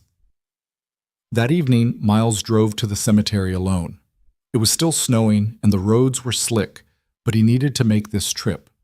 He needed to stand at Richard's grave and say what he'd been carrying for a year. The cemetery was empty and silent. His footsteps crunched in the fresh snow as he made his way to Section D, Grave 47. Someone, probably Evelyn, had been there recently. Fresh flowers sat at the base of the headstone, not yet covered by snow. Miles knelt in the same spot where he'd been kneeling a year ago, when a stranger's voice had cut through the rain and changed everything. "Hi," he said quietly. "I know it's been a while. I've been busy, we've been busy, building what you started." The wind picked up, swirling snow around him. "Your wife is amazing, in case you didn't know." "I mean, you probably did, but she's stronger than she thinks she is. She's helping hundreds of families now. Soon it'll be thousands. And she's good at it. Not just the business part, the human part. She remembers their names. She cries when she hears their stories. She's become the person I think you always hoped she could be." Miles touched the watch on his wrist. "Noah's doing great too. He asks about you sometimes, about the man who saved him. I show him your picture and tell him you were someone who saw people who needed help and decided to care. He understands that. He's trying to be like that too. Last week he used his allowance to buy food for a homeless man outside our grocery store. He said it's what Mr. Pierce would do." A lump formed in Miles's throat. "I wanted you to know that we're finishing what you started. The foundation is everything you dreamed it would be. But it's also more than that. It's become a movement, a way of thinking about how we care for each other. You planted a seed, Richard. And it's growing into something beautiful." Miles stood up slowly, brushing snow off his knees. "I'm going to keep coming here, twice a year, like always, bringing flowers, saying thank you. Because that debt doesn't expire just because we've built something good. You saved my son. You saved me. And I'll spend the rest of my life making sure that gift keeps spreading to other families who need it. He placed his hand on the headstone, cold marble under his palm. Rest well, Richard. Your work is in good hands. As Miles walked back to his car, his phone buzzed. A text from Evelyn. Dinner at the house? Noah wants to show you his latest drawing. Miles smiled and typed back, be there in 20 minutes. He drove through the snowy streets thinking about families and legacies, and how sometimes the most important things we do are the things we never get credit for. Richard Pierce had saved one stranger's child and set in motion a chain of events that would save hundreds more. He died before seeing any of it come to fruition. But his impact was everywhere, in every child who got treatment, in every family who got hope, in every life that got a second chance. When Miles arrived at the estate, he could see lights on in both the main house and the guest wing. Home. This place had become home in a way his old apartment never was. Not because it was bigger or nicer, but because it was filled with people who cared about each other. Noah met him at the door, practically vibrating with excitement. Daddy, look what I made! He held up a drawing that was more ambitious than his usual work. It showed the foundation office with tiny detailed figures inside. Miles at his desk, Sarah on the phone, Evelyn at the whiteboard. And outside the building, dozens of smaller figures holding hands, connected by lines that spread across the page like a web. These are all the families we helped, Noah explained. See, they're connected, because when you help one person, it spreads to other people, like ripples in a pond. Miles felt his chest tighten. His 6-year-old son understood what they were building better than most adults. It's perfect, buddy. Absolutely perfect. Evelyn appeared from the kitchen, also looking at the drawing. He worked on it all afternoon, very seriously, wouldn't let me see it until it was finished. Because it had to be right, Noah said solemnly. It's for Mr. Pierce, for his grave, so he knows what we're doing. Miles and Evelyn exchanged a look over Noah's head. I think he'd love it, Miles said quietly. I think he'd be really proud. They ate dinner together in the main house, a meal Evelyn had cooked mostly by herself with only minimal help from Miles. The pasta was slightly overcooked and the sauce was a little too salty, but it was real and imperfect and exactly what they needed. After Noah went to bed, Miles and Evelyn sat in the living room nursing glasses of wine and watching snow fall outside the windows. Margaret told me something interesting today, Evelyn said. Amanda Peterson, the mother whose daughter had the heart surgery, she's enrolled in social work school. She wants to do what you do, work with families in crisis. That's the 4th one this month. 5th, actually. Marcus Thompson's father is training to be a patient advocate. Evelyn swirled her wine. We're not just saving kids, Miles. We're creating a whole generation of people who understand that helping others is how you make meaning out of suffering. That's bigger than I ever imagined. Miles thought about all the families they'd helped, about how many of them had turned around and wanted to pass it forward, about how one act of secret kindness from a man in a hospital waiting room had grown into a movement that was changing lives across the country.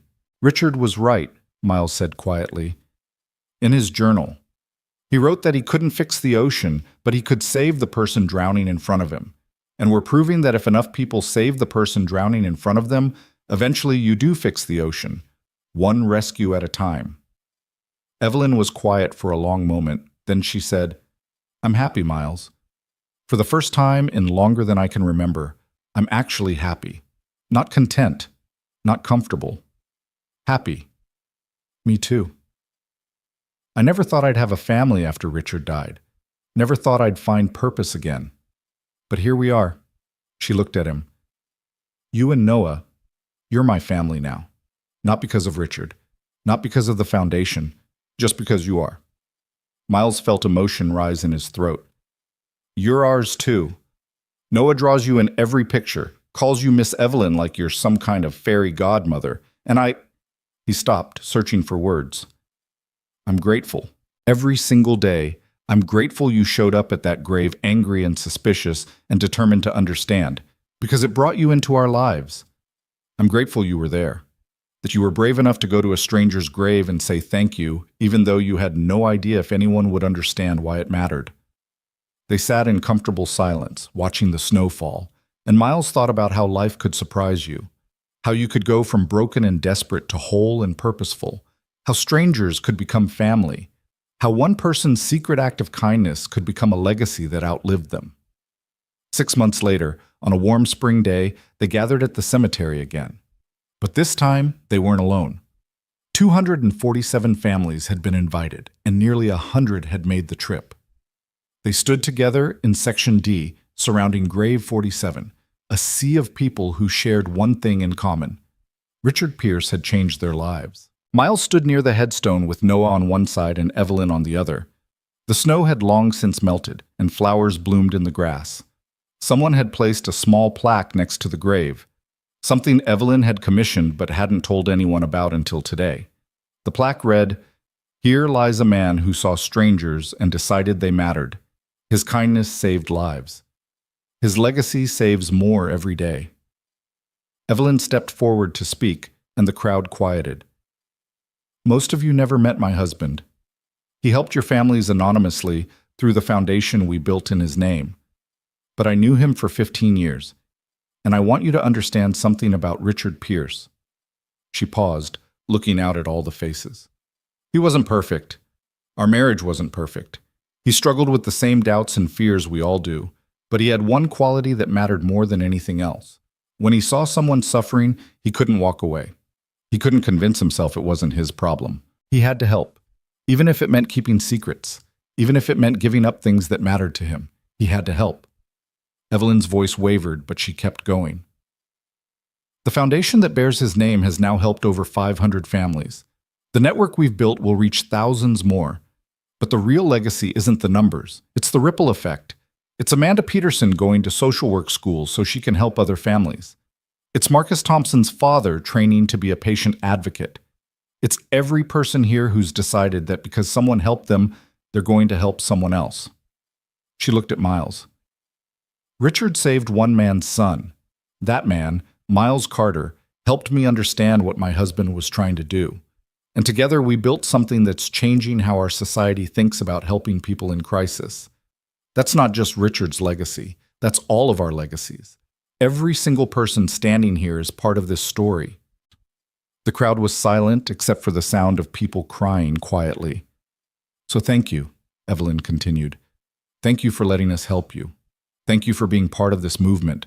Thank you for proving that kindness spreads, that compassion matters, and that when we take care of each other, we build something worth leaving behind." She stepped back, and Miles stepped forward.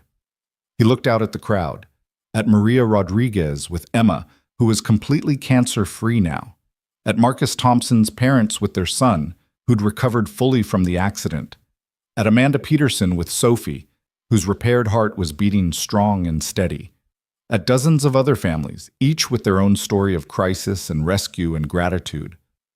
"My son is alive because Richard Pierce saw me breaking apart in a hospital waiting room and decided I mattered," Miles said. "I don't know what I did to deserve that gift. I don't know why he chose to help me instead of walking away, but I know what I'm going to do with it." He looked down at Noah, who was holding a bouquet of daisies, the same kind Miles had brought to this grave a year and a half ago. "I'm going to make sure his gift keeps spreading. I'm going to help every family I can reach. I'm going to build systems that make it easier for people to help each other. And I'm going to teach my son that when you see someone drowning, you don't ask questions. You reach out your hand and you pull them to shore." Noah stepped forward and placed the daisies at the base of the headstone. Then he did something Miles didn't expect. He pulled his latest drawing out of his pocket, the one showing all the families connected by lines, and placed it next to the flowers. "This is for you, Mr. Pierce," Noah said in his clear, serious voice. "Thank you for saving my daddy, and thank you for showing us how to save other people." The crowd erupted in applause, and Miles had to blink back tears. One by one, other families came forward. They placed flowers and letters and drawings and photographs at the grave. They shared their stories. They thanked a man they'd never met for setting in motion the events that had saved their children's lives. And through it all, Miles stood with Evelyn's hand in his, and Noah pressed against his side, watching a stranger's secret kindness become a community's shared purpose. When the ceremony ended and the crowd began to disperse, a reporter who'd been covering the foundation approached Miles. "Mr. Carter, can I ask you one question?" "Sure." "What do you think Richard Pierce would say if he could see all this?" Miles thought about that, about the journals and the watch and the secret gift that had changed everything. About a man who died thinking his marriage was empty and his legacy uncertain. About how wrong he'd been. "I think he'd say it was worth it," Miles answered. "I think he'd say that every second mattered. And I think he'd tell us to keep going, to save the next person, and the next, and the next. Because that's how you fix the ocean, one rescue at a time." The reporter scribbled notes, thanked him, and walked away. Evelyn looked at Miles. Ready to go home? Home. Not the guest wing, not separate spaces, just home. The place where they'd all learned to be family. "Yeah," Miles said. "Let's go home." They walked back to the car together, Miles, Evelyn, and Noah. And as they drove through the city, Miles looked at the watch on his wrist.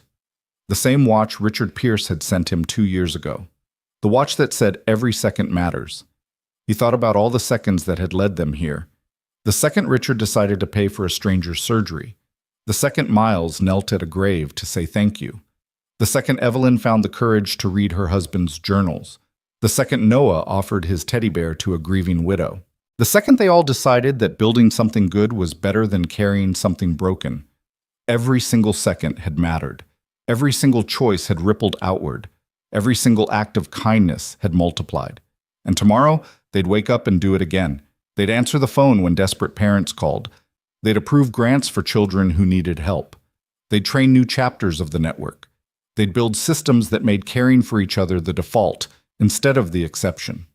They'd honor Richard Pierce by finishing what he started.